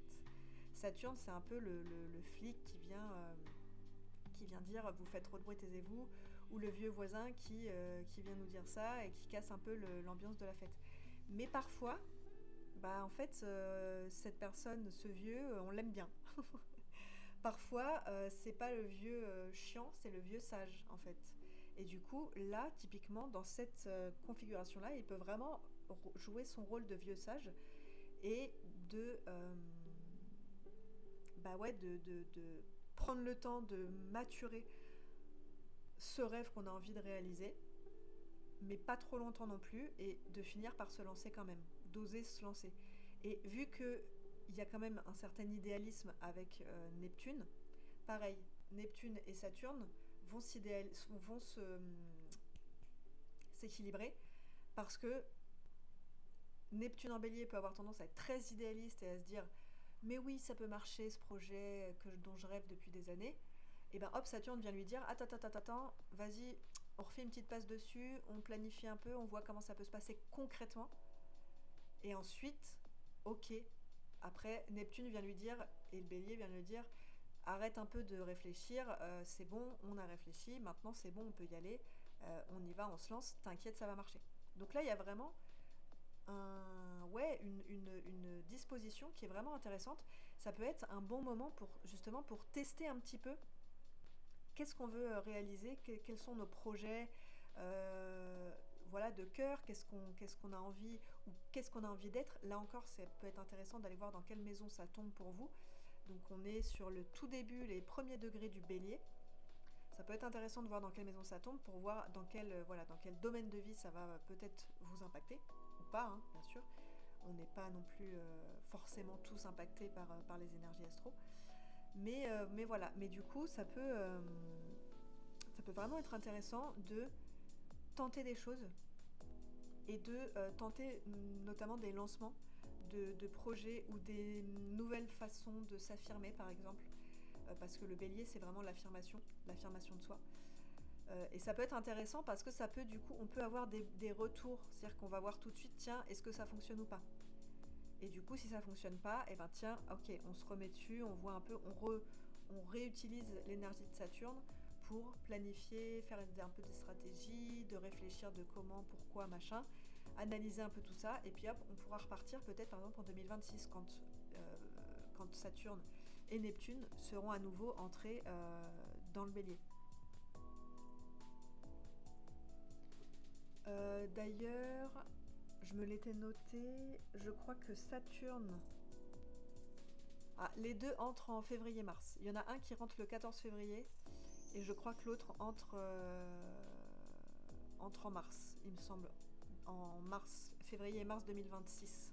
Donc ça va être en début d'année, hein, début d'année 2026. Et pour info, Saturne, donc là il est en bélier, il est rentré en bélier le 25 mai, il ressort du bélier et donc il revient en poisson le 1er septembre. Donc à partir du 1er septembre, déjà, on aura moins cette énergie bélier et on reviendra en poisson en mode une dernière fois. Peut-être pour nous aider à... Parce que Saturne en poisson pouvait aussi nous aider à faire un peu descendre notre spiritualité dans le concret. Et pas partir n'importe où dans la spiritualité. C'est-à-dire que le poisson, c'est vraiment lié à la spiritualité. Et sauf que le poisson, il peut être vraiment très très très perché. Mais grâce à Saturne, voilà, ça lui mettait un peu des limites. Et puis, je sais pas, par exemple, ça allait être plus difficile si on était bien dans l'énergie de Saturne en Poisson. Ça aurait été difficile de nous faire rentrer dans une secte, par exemple, parce que on avait ce côté très naïf du Poisson qui était vachement atténué par Saturne. Et donc là, et ça pourrait nous aider aussi à réancrer un peu nos rêves et notre spiritualité aussi, à remettre un petit peu d'ancrage dans tout ça, pour ensuite pouvoir concrétiser les choses à partir de 2026, quand Saturne reviendra en bélier. Et Neptune, elle, donc elle est rentrée le 30 mars en bélier et elle reviendra en poisson le 22 octobre. Donc là, voilà, on est 1er septembre, 22 octobre, on est à peu près dans les mêmes moments. Sachant que même si là, on dit qu'on a une conjonction parce que les deux planètes, Saturne et Neptune, sont très proches, mais elles ne sont pas exactement en conjonction, c'est-à-dire qu'elles ne sont pas exactement sur le même degré. Elles seront en conjonction uniquement en 2026.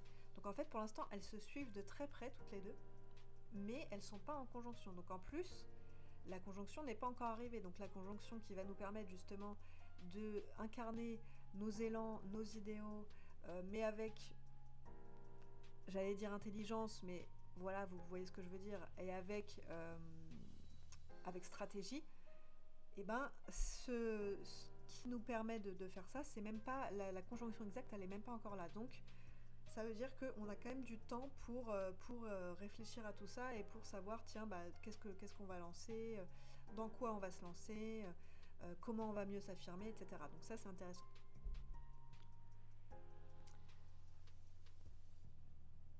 Il y a aussi une question qui peut se poser avec ces deux planètes. Oh, je suis en train de voir le temps de stream et tout ce que j'ai encore à dire. Donc je vais peut-être accélérer un petit peu, ou alors on fera une partie 2 parce que là sinon ça va pas être possible. On peut se poser la question de si on a tendance à foncer vers des choses, si on a tendance à se jeter dans nos projets par exemple, ou si on a tendance ouais, à foncer tête baissée sans trop réfléchir, on peut se demander est-ce que c'est juste pour nous, dans le sens est-ce que c'est bon pour nous, est-ce que c'est quelque chose qui est aligné à nous, et donc c'est pour ça qu'on fonce, parce qu'en fait on sait, on sent que c'est quelque chose qui est bon pour nous et qui va fonctionner, etc. Ou est-ce que c'est pour fuir quelque chose, donc une sorte de fuite en avant. Ça, c'est une question que cette conjonction de planètes en bélier pourrait nous apporter. Et c'est une question que vous pouvez vous noter dans un coin pour y revenir et introspecter un petit peu dessus. Parce qu'en fait, Saturne rétrograde, il nous demande de redéfinir un petit peu notre structure, nos limites, mais aussi nos engagements. Parce que, en plus, ça vient là aussi équilibrer le bélier, parce que le bélier, il a beaucoup de mal avec l'engagement. Parce que le bélier, justement, il fonce tête baissée, il réfléchit pas 3 secondes, il s'en fout des autres, donc les engagements, ça lui passe au-dessus de la tête. Hein. Il y a vraiment ce truc de... il s'engage, il se désengage comme il change de chemise, quoi. Il y a vraiment ce truc-là. Donc là, Saturne, en plus en rétrogradation, il vient vraiment nous demander de redéfinir tout ça. Et Neptune, en rétrogradation, il peut venir brouiller un petit peu les pistes et nous mettre un petit peu dans le flou.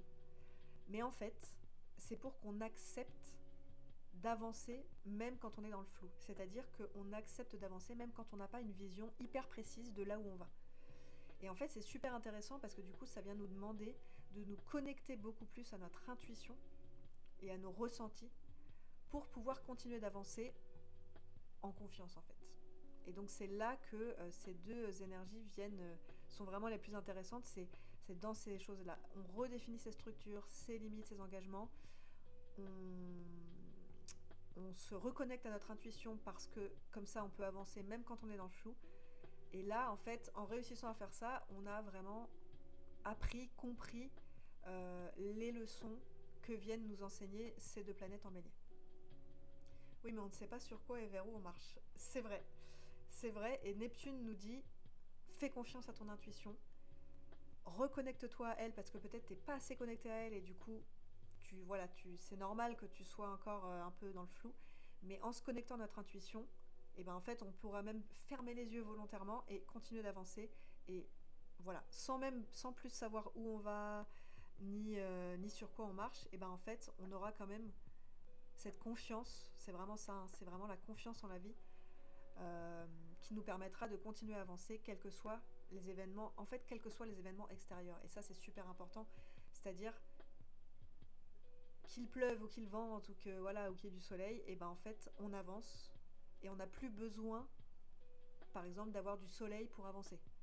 On n'a plus besoin de se mettre en boule dès qu'il pleut ou dès qu'il y a de l'orage. Non, on pourra avancer sur notre chemin en de façon beaucoup plus confiante en fait, parce que de façon beaucoup plus intuitive. Donc en fait, Neptune c'est un mal pour un bien dans ce cas-là, et notamment quand elle rétrograde, c'est vraiment peut-être un flou. Oui, ça fait chier, pardon pour le langage, mais c'est vraiment pour nous forcer, entre guillemets, presque, en tout cas nous inciter plus, à suivre notre intuition et à se dire, ok, à lâcher prise en fait, à lâcher le besoin de contrôle à tout prix, à lâcher le besoin de limite, le besoin de voir clair, le besoin de tout pouvoir analyser, de tout pouvoir voir et définir en fait, parce que Neptune, c'est tout l'inverse, c'est la non-définition, c'est pas de limite, c'est voilà. Donc, c'est un mal pour un bien. Donc finalement, ces deux énergies-là, elles viennent un peu nous demander quelle est ma direction de vie, quelle est la direction sur laquelle je suis aujourd'hui et est-ce qu'elle est alignée. Et si oui, est-ce que je suis prête à vraiment porter ça sur le long terme et à m'engager sur le long terme pour ça. Et en réfléchissant à ces questions-là, donc je répète si jamais vous voulez noter, quelle est ma direction de vie, et puis est-ce que je suis prête à la porter sur le long terme. En répondant à ces questions, ça peut vous permettre justement de vous réaligner un peu à votre direction intérieure, euh, et du coup à vous lancer soit là avant septembre-octobre. Bien sûr, il n'y a pas d'obligation encore, hein. Vous pouvez vous lancer en décembre, il n'y a pas de souci. Soit peut-être à vous lancer, par exemple, vous aurez peut-être l'impulsion quand Saturne et Neptune reviendront en bélier, donc l'année prochaine, en début d'année prochaine, en février et en mars.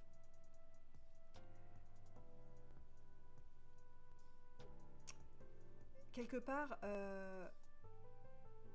ça peut être normal, entre guillemets, de se sentir perdu. Parce que Neptune, elle peut venir nous dire qu'il faut, finalement, il faut un peu du vide pour trouver cette direction, en fait. Pour trouver la direction juste, la bonne direction. Parce que s'il n'y a pas de vide, il n'y a rien. En fait, je sais plus, il y a une expression non, qui dit ça un peu, un truc de. Les créations sortent du vide, quoi, sortent du néant un peu. Et ben là, c'est un peu le principe, c'est-à-dire que s'il n'y a pas de vide, de silence, et ben vous allez avoir du mal à entendre votre intuition. Vous allez avoir du mal à entendre c'est quoi votre vraie direction de vie, qu'est-ce que.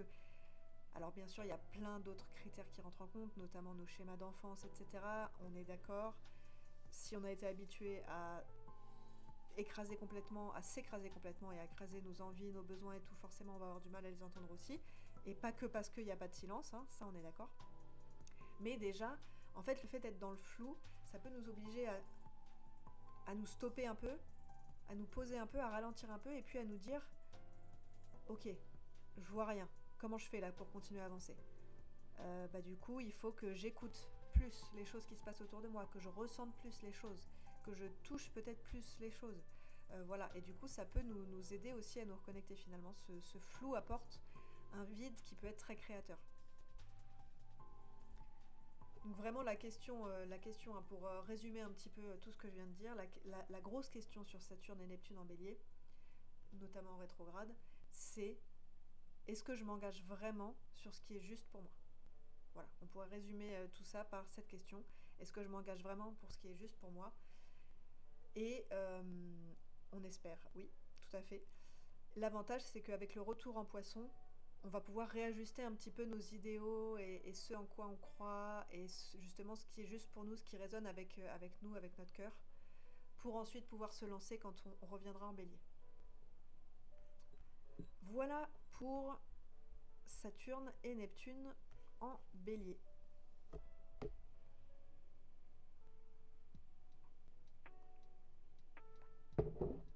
Je pense que je vais faire Uranus en Gémeaux.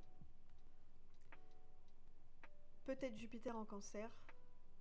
Et ensuite, pour le reste, je passerai. On fera un deuxième live parce que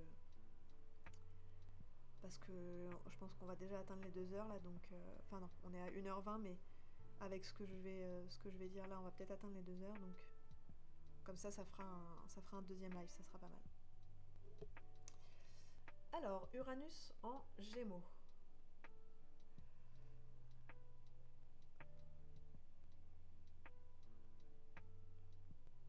Ah, excusez-moi. Non, c'est bon, j'avais un petit bug. Mais c'est revenu. Probablement Mercure rétrograde. Donc Uranus, il était en Taureau. Il est passé en Gémeaux quand? Je vais vous dire ça. Il est passé en Gémeaux le 7 juillet, mais oui, c'était en début de mois.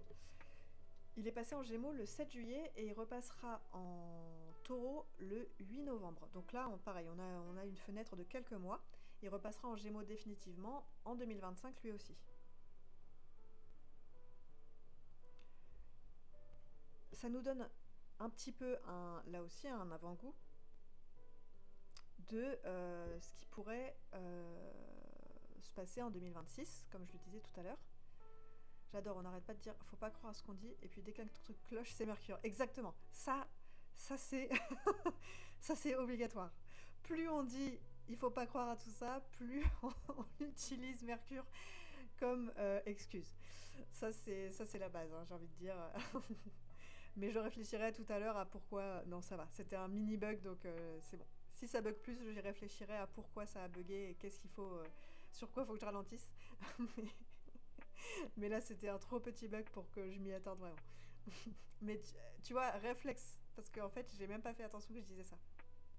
Trop drôle. Et coucou Reclox, comment ça va? Donc, Uranus. Uranus, c'est une planète qui est très très vive. Imhotep et toi. Imhotep, Tep. C'est une planète qui est très très vive et qui est électrique, je dirais. C'est vraiment l'agitation, l'électricité, et ça peut être une planète qui apporte souvent des choses un petit peu brusques, des choses un petit peu pas bouleversantes, si bouleversantes on pourrait le dire, des choses soudaines, voilà. C'est presque des tics de langage en même temps, on le dit si souvent, oui, c'est clair. C'est drôle, après on est wild quoi, on est grave wild. Hein. Attention, ça rigole pas. Et en Gémeaux, ça vient un petit peu, ça peut venir, attention, pas de certitude que du conditionnel, hein, bien sûr quand je donne des infos de façon factuelle, il ne faut pas les prendre de façon factuelle, hein, tout est au conditionnel, même si je parle pas même si je n'utilise pas le conditionnel, tout est au conditionnel. Donc Uranus en Gémeaux, le Gémeaux peut nous apporter des nouvelles manières de penser, des nouvelles manières d'apprendre, mais aussi des nouvelles manières de parler, de communiquer, de se relier aux autres en fait. Parce que le Gémeaux, c'est vraiment le signe qui se relie aux autres. C'est aussi le signe qui s'intéresse à plein de choses, qui a envie d'apprendre plein de trucs, mais qui saute un peu de sujet en sujet, qui peut être un petit peu papillonnant, je sais pas si ça se dit vraiment, mais voilà. Et donc, avec Uranus en fait il vient un petit peu déconstruire les choses. Donc en taureau, Uranus venait déconstruire notre rapport à la matière, à la matérialité, à nos possessions, etc. Et bien là, en Gémeaux, il peut venir déconstruire nos idées préconçues, nos idées toutes faites. Il peut venir remuer un petit peu nos certitudes.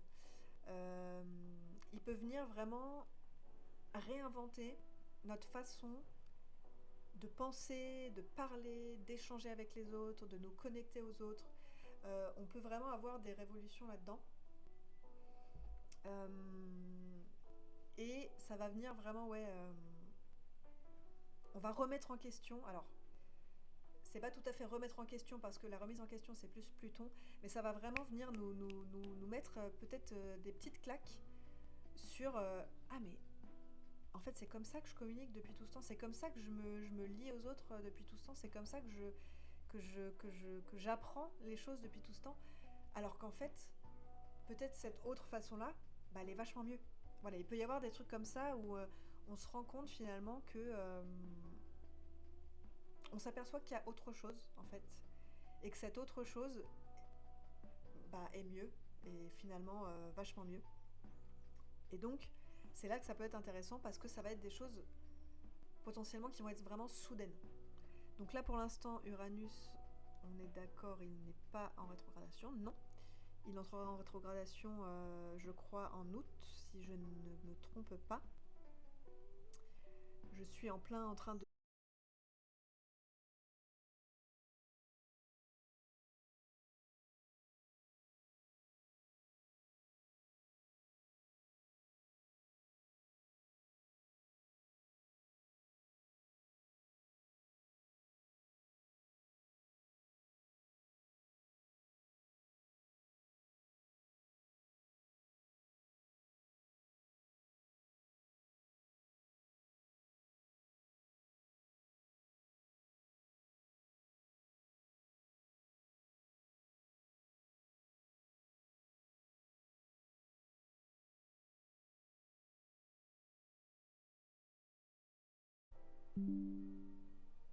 Ah, je devrais être revenue, je pense. Est-ce que vous êtes toujours là et est-ce que je suis revenue? Ah, bon, j'ai parlé un peu vite. Peut-être que j'ai des petites choses à aller chercher. Peut-être qu'il y a des petites choses sur lesquelles il faut que je ralentisse. Puisque mon OBS m'a lâché. Bon, ça peut être... voilà, on va y réfléchir, hein. On va y réfléchir après. Donc, on provoque la chose en parlant. Ouais, bah tu vois, là j'ai dû me connecter à l'égrégore de Mercure rétrograde, visiblement. À trop faire les malins, exactement. Ça me faisait trop ce truc de oups, désolé. Non, moi Mercure rétro, ça me fait rien, je m'en fous, y a pas de bug, n'importe quoi. Chut, tais-toi. Donc, je ne sais plus du tout où j'en étais, mais Uranus en Gémeaux, ça vient donc nous déconstruire un petit peu, ça peut venir nous déconstruire des idées toutes faites, des choses peut-être, alors dans l'extrême, hein, ça peut vraiment venir nous faire changer d'avis, par exemple, sur un sujet sur lequel on pensait ce qu'on pensait depuis très longtemps. Parce que vraiment, Uranus, c'est virage à 360. Uranus, c'est vraiment le hop, c'est la claque, c'est on passe à autre chose, on retourne le truc, il retourne la table et voilà. Donc il peut vraiment y avoir un... Ça peut faire un peu un choc de voir que tiens, on change d'avis sur quelque chose ou on avait une idée sur un sujet et en fait on se rend compte que soit qu'on avait tort tout ce temps, soit que en fait finalement cette autre idée elle est pas plus mal. Donc voilà, il peut vraiment y avoir des choses assez intenses comme ça. Euh, et ça peut vraiment, vraiment venir remuer toutes nos certitudes et nos... Bah ouais, nos... En fait, ça peut venir remuer vraiment nos façons de penser. Nos façons de penser et nos façons de communiquer, puisque forcément, du coup, si on pense différemment, en général, on va communiquer aussi différemment. Donc ça peut être aussi un moment où on va peut-être tester, par exemple, de nouveaux, euh, de nouveaux canaux de communication, par exemple. Je sais pas, on peut par exemple, bah, par exemple, se mettre sur YouTube si on n'y est pas déjà. On peut, donc, par exemple, c'est ce que j'ai fait d'ailleurs, je viens de me rendre compte. Là, vraiment, les cordonniers les plus mal chaussés, hein. Moi, je suis vraiment l'exemple même de cette expression, puisque je ne regarde jamais ce qui se passe dans le ciel. Vu que j'écris mes newsletters à l'avance, en fait, je me souviens jamais de ce qui se passe, etc. Donc c'est très rigolo. Mais, mais voilà, je me rends compte que finalement, je suis en phase avec les énergies, mais sans trop m'en apercevoir. Donc voilà, on peut par exemple se mettre sur YouTube. Si on n'est pas déjà sur YouTube, on peut aussi, je sais pas si, bah, typiquement, si on est sur les réseaux, mais qu'on n'est que à l'écrit, ou si par exemple on fait une newsletter comme moi, on pourrait très bien se mettre à faire un podcast. Voilà, donc passer finalement de quelque chose d'écrit à quelque chose d'oral. Donc voilà, je donne pas plus d'exemples, je pense que c'est plutôt pas mal déjà. Il peut y avoir aussi, alors, il y a à la fois un niveau collectif et un niveau individuel. Donc, Uranus, il peut avoir un goût pour le non conventionnel. Donc, et aussi, alors, les opinions un peu tranchées, un peu radicales. Donc, le problème, entre guillemets, et c'est ce qui pourrait là arriver, puisque Uranus vient d'entrer en Gémeaux, et comme je le disais tout à l'heure, c'est plutôt l'énergie négative du signe qu'on a en priorité quand un signe une planète change de signe. Donc on pourrait avoir, par exemple, au niveau collectif, des personnes qui expriment des opinions très radicales et qui, si elles vont à l'encontre des nôtres, qui peuvent vraiment nous heurter ou vraiment nous chagriner, quoi. Mais on peut aussi avoir des choses qui vont être un petit peu des pensées qui vont être un petit peu en avance sur leur temps, parce que Uranus, il a ce côté un peu pas futuriste, mais en fait il pense différemment. Voilà, Uranus il pense différemment, donc il va vraiment avoir des façons alternatives de voir les choses, donc que ce soit notamment au niveau de l'apprentissage, des opinions, de la façon de communiquer, etc., puisque nous sommes en Gémeaux. Il peut y avoir aussi beaucoup de bruit mental. Hein. Il peut y avoir aussi beaucoup d'idées, de nouvelles idées, des choses qui pop, etc., mais qui peuvent être un petit peu difficiles à canaliser parce que beaucoup. Donc, ce qui pourrait être intéressant pendant Uranus en Gémeaux, c'est de noter, en fait, de noter si on a des idées pour éventuellement y revenir après, et notamment quand il se mettra à rétrograder. Là, ça pourra être intéressant. Quand est-ce qu'il est rétrograde? Je vais vous dire ça tout de suite.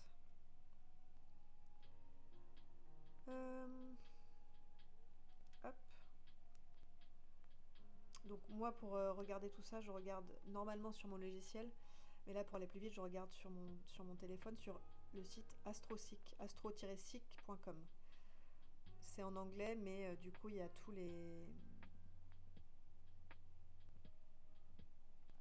les infos, astro. Alors, donc Uranus. Je crois que c'est en août. Non, c'est pas en août.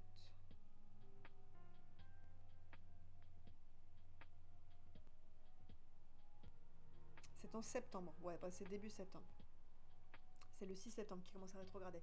Donc on peut se noter toutes les idées qu'on a pendant justement ce passage d'Uranus en Gémeaux. Et puis quand il va commencer à rétrograder début septembre, revenir sur les idées qu'on s'est notées pour voir un petit peu ce qui est viable ou pas. Surtout qu'on aura toujours... Non, on n'aura plus... Puisque début septembre, Saturne repasse en Poisson, donc on aura plus Saturne en Bélier, mais justement en fait il sera rétrograde en Poisson, donc ce sera le bon moment pour voir si ces idées-là qu'on a eues, elles sont bien alignées avec nos idéaux finalement. Donc en fait c'est très bien, enfin c'est bien fait, tout est bien fait finalement.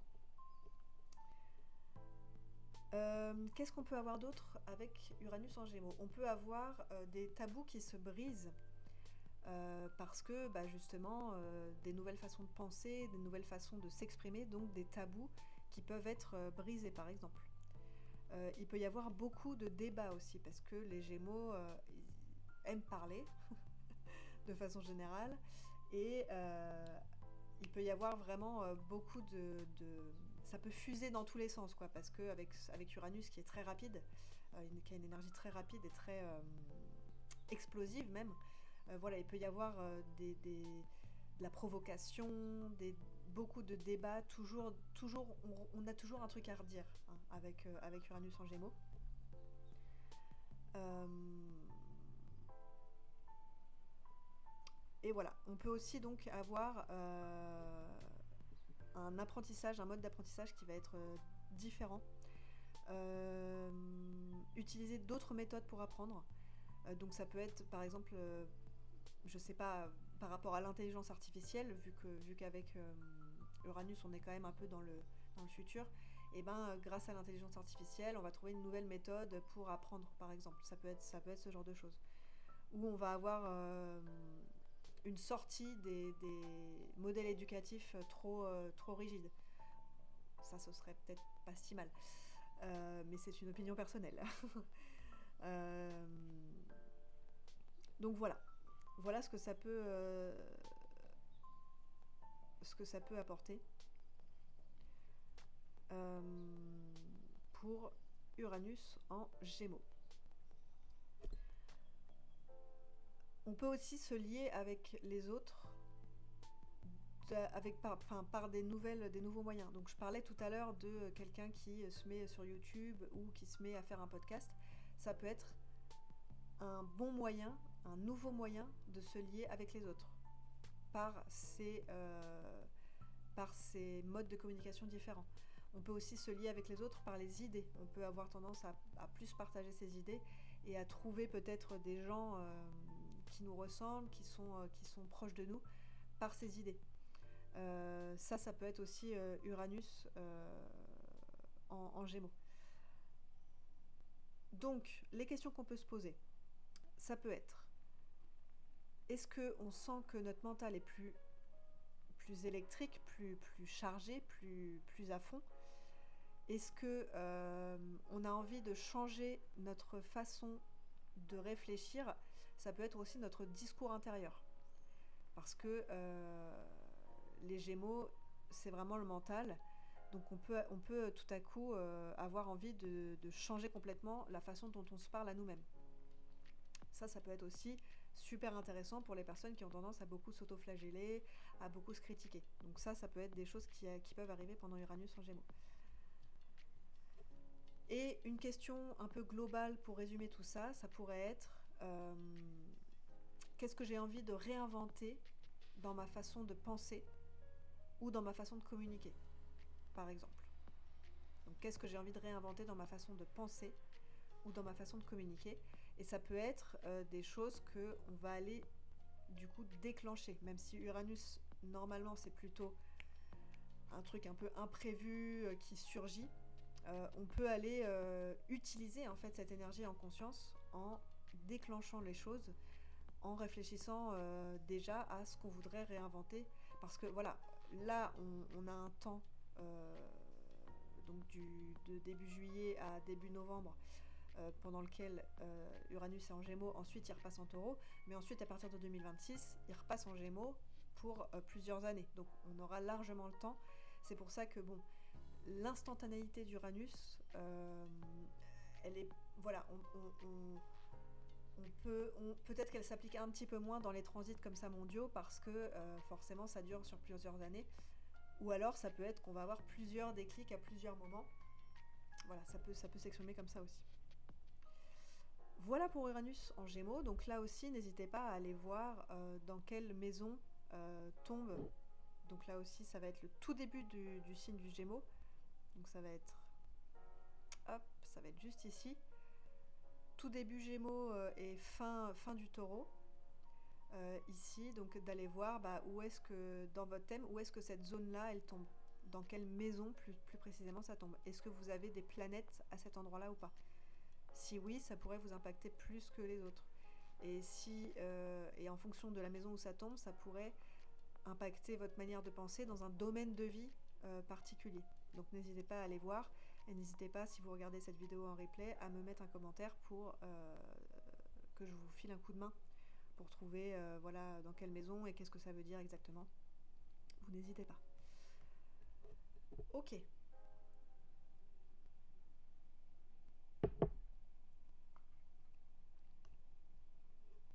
On va passer à Jupiter en Cancer.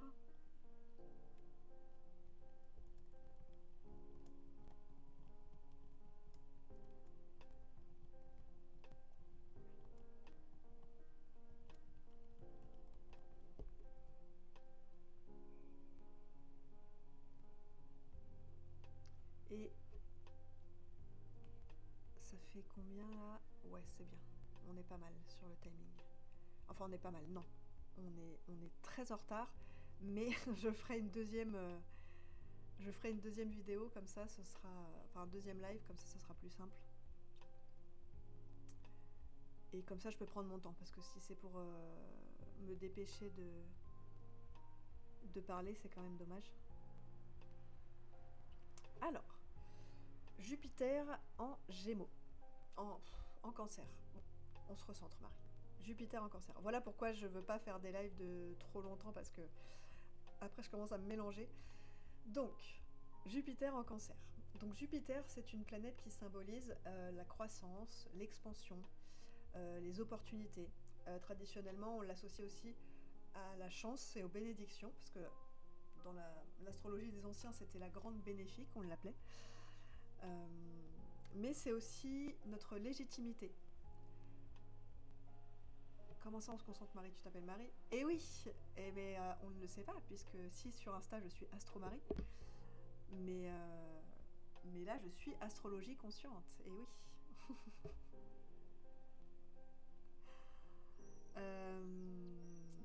Donc c'est une planète qui, de base, on va dire, elle est plutôt considérée comme positive. En tout cas, voilà, encore une fois, bénéfique, donc plutôt positive. Mais c'est une planète qui, de par le côté croissance et le côté amplification, vient exagérer tout ce qu'elle touche.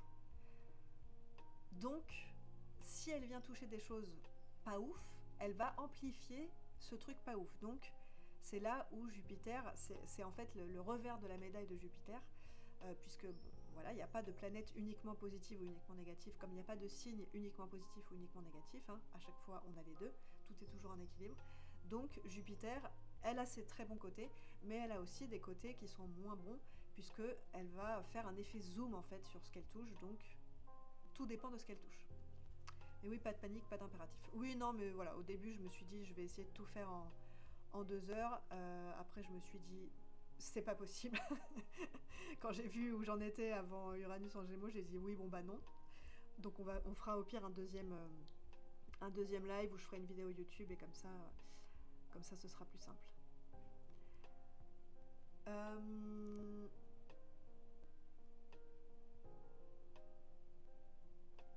Alors, le Cancer, justement, il y a un Cancer qui est en train de m'envoyer des messages. Je vais lui dire que je suis en live.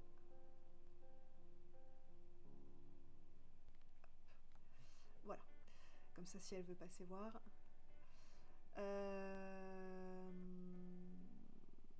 Donc, le Cancer, c'est tout ce qui est les émotions, la confiance en la vie, le côté cocooning, le côté sécurité, le côté protection. Ça va être aussi les racines, ça va être associé plutôt au passé, parce que ça va être associé à la nostalgie.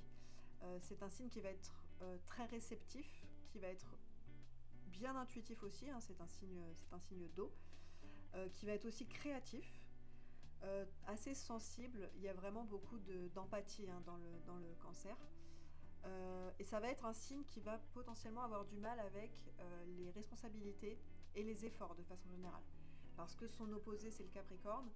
Le Capricorne, dans son aspect négatif, il est trop dans l'effort et trop dans à porter toutes les responsabilités. Et du coup, le Cancer, dans son aspect négatif, il est en mode « Ouh là là, moi je vois comment ça se passe en face, Je ne veux aucune responsabilité, je ne veux faire aucun effort, j'attends que ça me tombe tout cru dans le bec. Donc il peut y avoir ce côté, on se laisse totalement vivre en scorpion, en cancer, il va vraiment être temps que j'arrête. Après ça, je termine. Voilà, le cancer, il peut vraiment être dans ce truc de je me laisse complètement vivre, et si ça me tombe pas tout cru dans le bec, c'est que c'est pas pour moi. Donc il y a une part intéressante là-dedans, c'est-à-dire que le cancer, il a une confiance absolue en la vie. Il fait totalement confiance à la vie. Voilà, il est en mode, de toute façon, si ça vient pas, c'est que c'est pas pour moi. Et quelque part, voilà, il y a une partie de vérité là-dedans. Le problème du cancer, c'est qu'il va faire vraiment aucun effort. Il a peur du mot ambition, en fait. Il pense que qui dit ambition dit carriérisme, et dit je dois faire des gros efforts, travailler très très très très dur pour aller pour gravir les échelons et devenir chef d'entreprise. Enfin voilà, c'est un peu la caricature, mais c'est un peu ça que le cancer pense, et c'est comme ça qu'il vit les choses. Donc en fait, le but du cancer, c'est de réussir à comprendre qu'il peut, euh,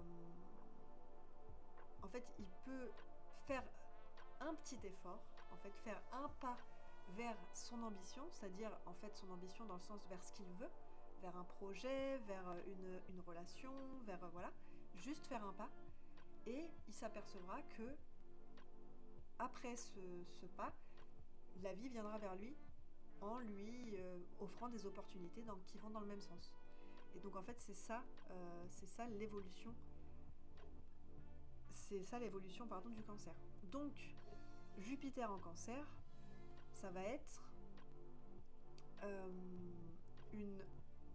agrandissement finalement de notre capacité à aimer, de notre capacité à protéger notamment nos proches, parce que le cancer c'est vraiment très c'est le lien avec les proches, avec les personnes proches, alors avec la famille, mais en fait c'est la famille de sang ou la famille de cœur, hein. Ça peut être notre famille choisie aussi. Ça va amplifier aussi peut-être notre volonté, ça peut amplifier notre volonté de retrouver nos racines, de nous reconnecter à nos racines. Donc je sais pas, par exemple, on peut avoir des envies de faire notre arbre généalogique, ou d'aller nous plonger dans la psychogénéalogie, dans la transgénéalogie, les choses comme ça. Ça peut être aussi nous reconnecter à fond à nos besoins émotionnels, nos besoins intimes, les besoins de notre foyer aussi, par exemple. Voilà, ça peut être tout ça. Ça peut nous apporter aussi beaucoup plus d'empathie. Hein, je le disais, le cancer, c'est un signe très empathique. Il va ressentir assez facilement, c'est un signe de réceptivité. Donc, avec le zoom de Jupiter, on va venir accroître l'empathie. Je parlais aussi de la légitimité pour Jupiter. Donc, si avec Jupiter en cancer, ça peut venir nous rendre, nous faire nous sentir légitimes par rapport à nos émotions et aux émotions qu'on ressent. Ça peut nous faire nous sentir légitimes par rapport à notre vulnérabilité. Donc ça, c'est plutôt intéressant. Mais à l'inverse, en fonction de nos fonctionnements, etc., ça peut aussi faire que, justement, on ne se sente pas légitime dans ce qu'on ressent et qu'on ne se sente pas légitime dans notre vulnérabilité. Donc là, ce sera justement à équilibrer. Si on se sent légitime, super, c'est parfait. Si on se sent pas légitime, et donc c'est qu'on est plutôt connecté à l'énergie positive, entre guillemets, en tout cas l'énergie haute de Jupiter en cancer. Si on est plutôt dans ce côté où on remet en question notre légitimité par rapport à ce qu'on ressent, à nos émotions et à notre vulnérabilité, c'est qu'on est plutôt dans l'énergie plus basse de Jupiter en cancer, et donc c'est là qu'il faudra venir peut-être voir pour équilibrer tout ça.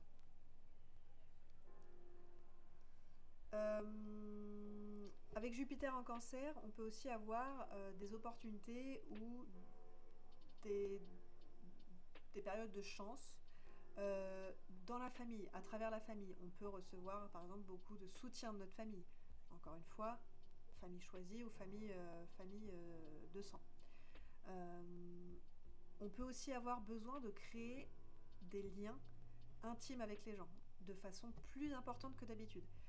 parce que le cancer, il peut pas se satisfaire en fait de liens superficiels. Il a besoin vraiment de liens très intimes, très chaleureux, très proches.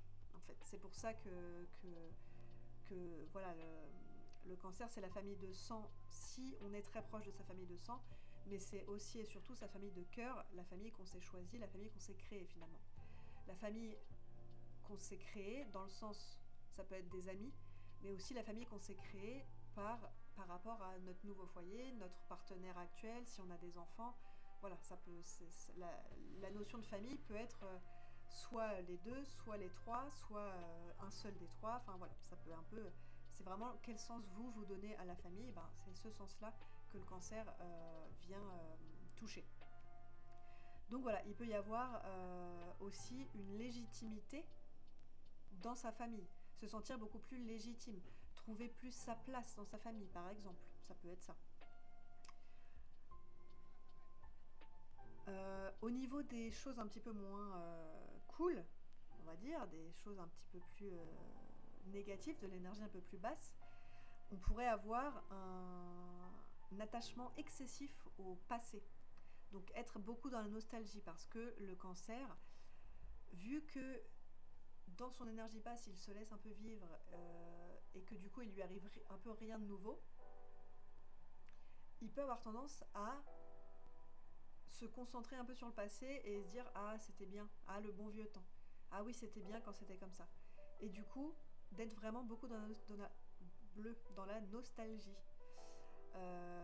Donc avec Jupiter qui vient faire le zoom là-dessus, il peut y avoir beaucoup de nostalgie, beaucoup d'attachement au passé et beaucoup pas beaucoup d'instant présent. Du coup, on peut avoir du mal à rester ancré dans l'instant présent avec Jupiter en cancer. On peut aussi avoir une peur de l'abandon, une peur que nos liens intimes se brisent, qui va être beaucoup plus amplifiée aussi. Donc sachant que Jupiter est rentré en cancer, je crois, en juin. Début juin, il me semble. Et le sera pendant 1 an. C'est vrai que j'ai pas précisé les dates. Je sais pas pourquoi je me suis pas noté les dates dans mes notes. Du coup, j'ai pas précisé les dates. Depuis juin jusqu'à juin prochain, on a Jupiter en cancer. On peut aussi avoir tendance à sacrifier notre expansion personnelle, notre croissance personnelle pour les autres, pour les protéger notamment, et notamment nos proches, vraiment les personnes dont on est le plus proche. Ça, il faut faire attention avec Jupiter en cancer pour ça. On peut aussi avoir besoin de sécurité beaucoup plus importante que d'habitude et on peut avoir du mal du coup à cause de ça, on peut avoir du mal à sortir de sa zone de confort. Parce que le cancer, c'est le signe cocooning par excellence, c'est le signe de la zone de confort par excellence. Effectivement, c'est un signe d'été, mais ça pourrait totalement être un signe d'automne-hiver où on a le petit plaid, le mug de chocolat chaud avec les petits chamallows dedans. Voilà, ça peut être aussi très cancer avec un petit feu de cheminée. Voilà, c'est le cocooning par excellence. Donc, c'est un peu la zone de confort et donc forcément sortir de sa zone de confort avec Jupiter qui grossit cette caractéristique-là du cancer, ça peut donner des difficultés à sortir de sa zone de confort.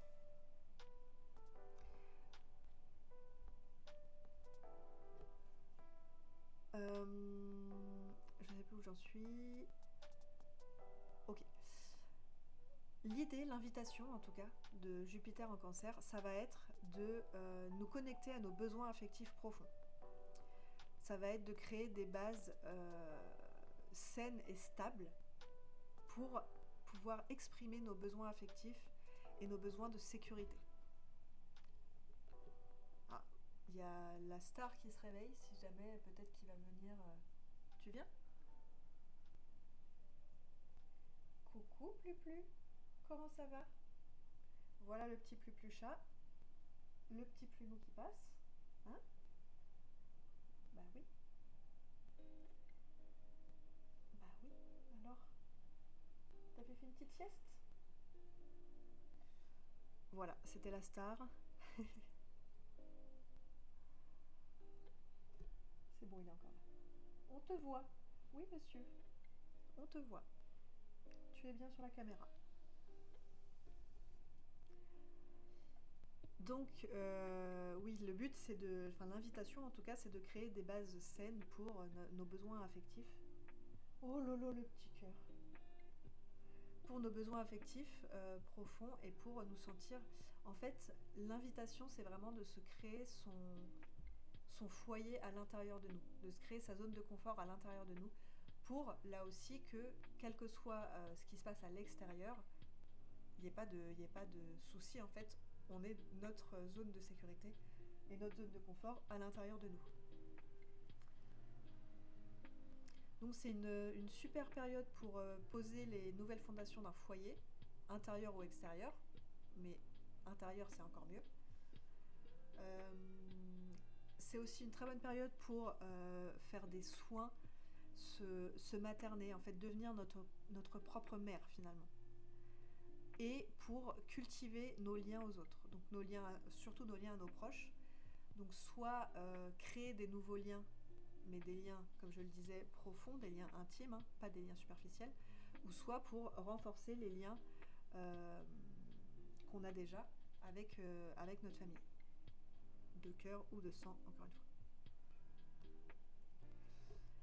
C'est aussi une très bonne période pour apprendre à lâcher prise, le fameux lâcher prise.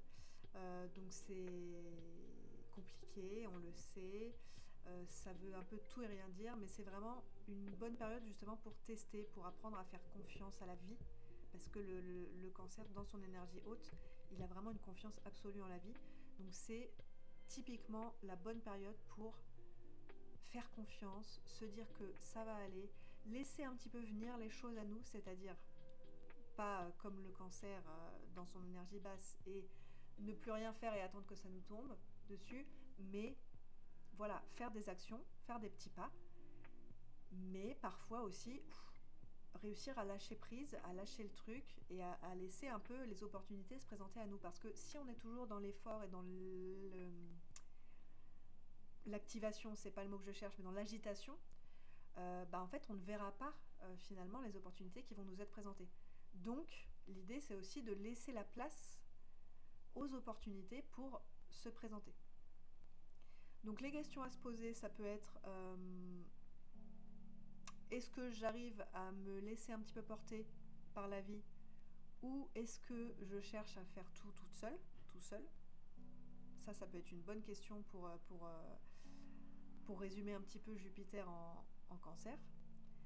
Et une autre question, ça peut être aussi est-ce que je me sens nourrie émotionnellement. Voilà. Est-ce que émotionnellement je me sens bien? Est-ce que je me sens épanouie? Est-ce que je me sens légitime? On en parlait tout à l'heure. Voilà, tous ces questionnements-là autour de notre légitimité et autour de nos émotions, de notre confiance en la vie, tout ça, ça va être des questionnements qui peuvent ressortir pendant Jupiter en cancer.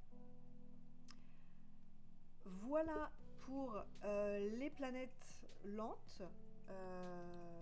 Voilà pour ce qui se passe en tout cas pour cet été du côté des planètes lentes. Il nous reste les planètes rapides, mais je ferai plutôt ça dans un autre live, parce que sinon ça va être un petit peu long, à la fois pour moi, mais aussi pour vous, puisque ça fait 2 heures, ça y est, on les a atteints. Donc bah écoutez, merci beaucoup pour votre présence, je vous fais des bisous, et puis je vous dis à bientôt. Salut!